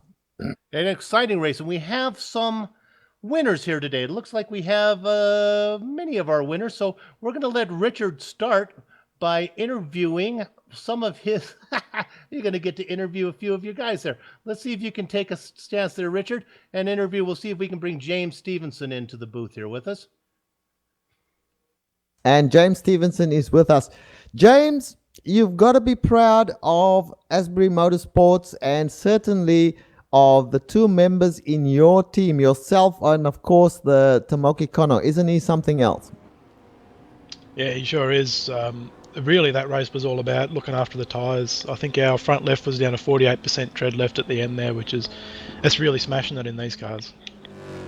Yeah, absolutely. The race was not all, you didn't have it all your own way, but you did a battle very early on there with, who was it in the 49 Motorsports car that would have been? Help me out here. It was with Dexter. Yeah, an early battle there with Dexter, but you did get the better of him kind of halfway through your stint. Yeah, I mean, I ran off the track there after I'd taken the lead because I got a little bit distracted, and then it was sort of a little bit hard to catch Dexter, so I just said, stuff it, I'll just drive around like a granny, look after the tyres. And then, yeah, halfway through the stint, I just started to charge back on him. Well, this is your second win now, James. You, of course, won with Tomoki in the last race as well. So, feeling a lot better about the series? Yeah, for sure. I mean, Tomoki's a great teammate, but also I think it has something to do with our new paint job. It's just given us the luck. That's definitely. Yes. Definitely. Tell the viewers about your paint job. I believe you are promoting Southeast Queensland, the endurance series that those guys run. Yeah, it's the Sportsman Enduro Karting. They do races from 6 hours up to 12 hours, and I was a former champion of that series, so it's good to have them on board. Fantastic. Well, James, look, congratulations on coming home with your teammate in number one, Tomoki Kono. Unfortunately, not able to be interviewed. His English is not that good, we know, because we have to type everything out for him. He can't follow us when we speak. But certainly a great race from you guys under some trying circumstances. I mean, those Mustangs came through at some very awkward times. And really compromise some guys, including yourself from time to time. Yeah, for sure. And while I'm in here, I guess I have to say congratulations, Richard, for picking up second and then commentating the back half. Yeah, it is a bit of a strange feeling. But we will let you go and enjoy your win. Back to you, Bill. Okay, let's go ahead and bring in now our winner in the Mustangs. See if I can grab him. And that's going to be Jeff Jacobs. Jeff, do you hear us? I do. How are you doing? Hey, let me tell you, I was all over it on your first stint. I thought your first stint was great, nice and clean. You knew you had a hot shoe waiting. Did you like your first stint? I thought it was perfect. Hey, from the standpoint of having a pretty clean car to hand over to Todd, that's exactly what I wanted to do. Would have been nice to be a little closer to those guys running up front, but man, I knew once I put Todd in the car, we were going to sail, and boy, did he deliver. Boy, and then you guys got onto you were off strategy on pits. We were figuring out. We knew everyone had to come in. You were confident, boy, the pit stops were going to work. You knew everyone had to pit one more time. Yes. Yeah, exactly. That yellow where everybody pitted was just too early to make it the full distance, and so I said, Todd, let's go for it now. And of course, when he got back on track, he was able to throw down that pace that put him exactly where he needed to be when those guys did pit. Yeah, that was something else. When the yellow came basically at the halfway mark, we were wondering, he was out there on older tires. We go, this is going to be interesting. But man, he really took it to him. Tires be damned. And then you also, just to show the quality of the racing throughout the field, but you had Todd take that very exciting off. I think, what was it, at the top of 5, and allowed both Patrick and Steve to get right up there with him, but everybody raced clean. Yep. and resumed going. So that was pretty exciting stuff. Well, congratulations on the win. It was really good. It was an exciting race, and we'll see you next time. Hey, thanks a lot. Terrific broadcast, and appreciate Wes's team as well. Okay, thank you. All right, Richard, let's see if we can bring in maybe John Deuce-Allen. The poor guy put up quite a fight, didn't quite get the win. Can we bring him in? Yes, we certainly can. He is now in the session with us. John Allen, commiserations on not winning this race. You kind of had it in your grasp for a little while, as did Tomoki, as did Sonny. A tough race.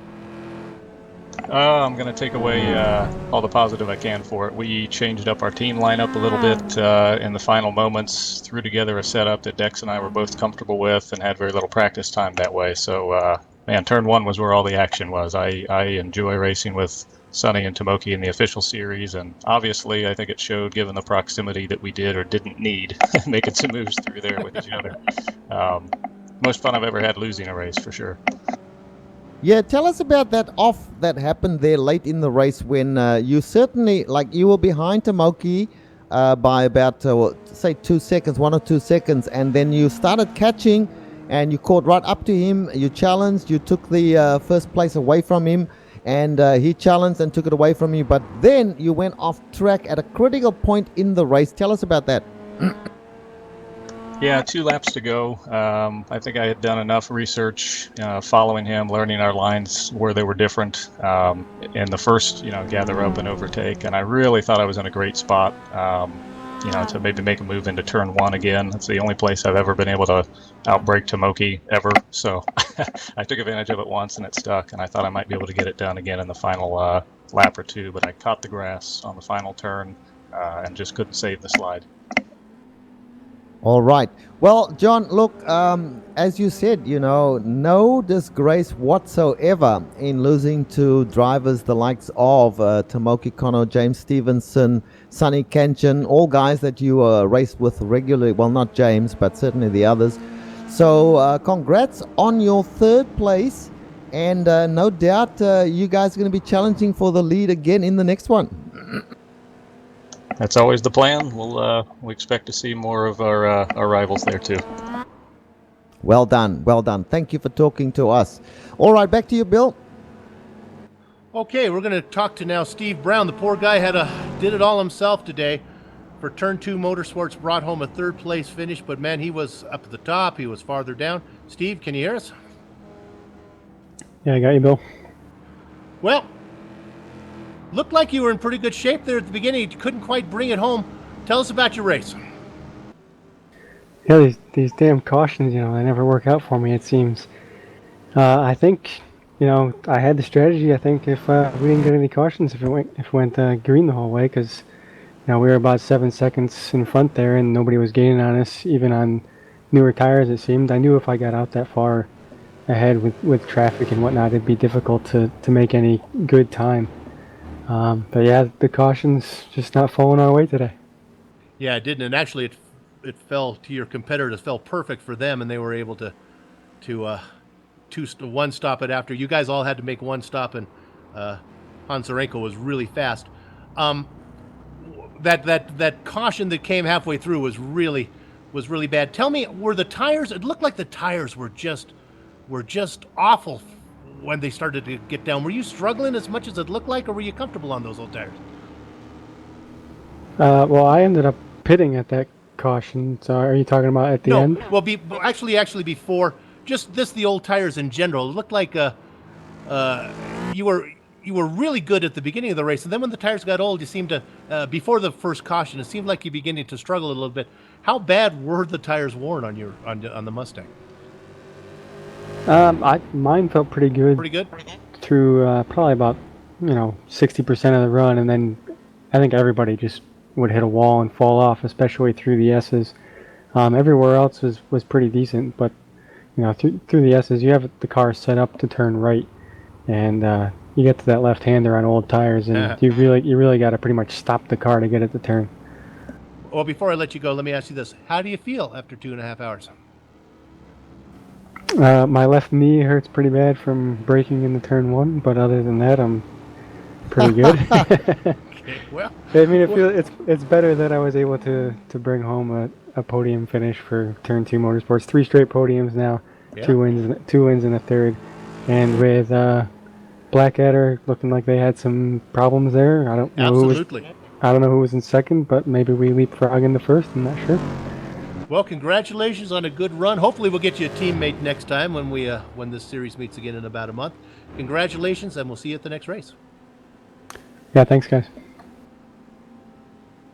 Okay, I'd like to thank you for coming in and helping us out there a little bit. You had to do a little double duty behind the wheel and behind the mic today. Yes, sir. I thoroughly enjoyed it. A bit strange getting behind the microphone after, being hyped up to race, but it works for me. Well, the good news for the viewers is Joe Peak will be back for our next broadcast, so they won't have to put up with the nonsense that was going on in the booth today. We'd like to take this time now everyone pay attention, these are important. We'd like to take this time to quickly thank everybody at the Continental Endurance Sports Car Series, especially Wes Eric. I hope, don't turn off, keep that thing going there, these are important. For organizing the best private, one of the best, let's go with the best, private league on the iRacing service, and for contracting with GSRC to have us cover it. We really do enjoy doing this race. Thanks to the companies, equipment, and software that we use on our broadcast: iRacing.com, XSplit, Twitch TV, Audio Technica, Behringer, and Aver Media, and the makers of my Bubba Cup, 72 ounces of liquid refreshment. A special thanks to Eric Echolm, whose music is not only found here at GSRC, but on TV commercials, movie trailers, iTunes, Spotify, and the Ed Truck player of my 78 AMC Pacer. If you'd like to find out more, tell Eric where you heard it on Twitter at Eric Echolm. Additional thanks to Casey Lalonde, who also provides us with the music for our broadcast. You can find out more of his music at caseylalonde.bandcamp. Or what's that right? caseylalonde.bandcamp.com. Thanks to my mic mate Kevin Brown and Sean Ambrose, neither of whom are still here with me, our director Giancarlo Lenzi, Dougie Beard for his camera locations, and a special thanks to Richard Losper for sitting in with us the second half of the race. If you'd like to find out more about GSRC, do not Google GSRC or you'll be steered to the Gender and Sexuality Research Center, and while that might be entertaining in its own right, the better path to do if you want to find out about archived races and race highlights, your best bet is to go to globalsimracingchannel.com. We're also on Twitter at GSR Channel and Facebook at Global Sim Racing Channel. Next up for GSRC is the Bootleg Racing League's Outlaw Modified Series, which you should turn to as soon as I finish these plugs. Race 2, 75 laps of circular excitement from Stafford. That is starting just about now. Not yet, though. And don't miss the Absolute Beginner Series. Hey, Richard's going to cover that one. It's a great series. The Skippies always put on a great show. And that is tomorrow, 10:45 Pacific Time. That's from Summit Point. And now that the housekeeping is out of the way, for everyone at the Golden State Rottweiler Club, it's time for us to have fun storming the castle. So until next time, race clean, race hard, and we'll see you on the track.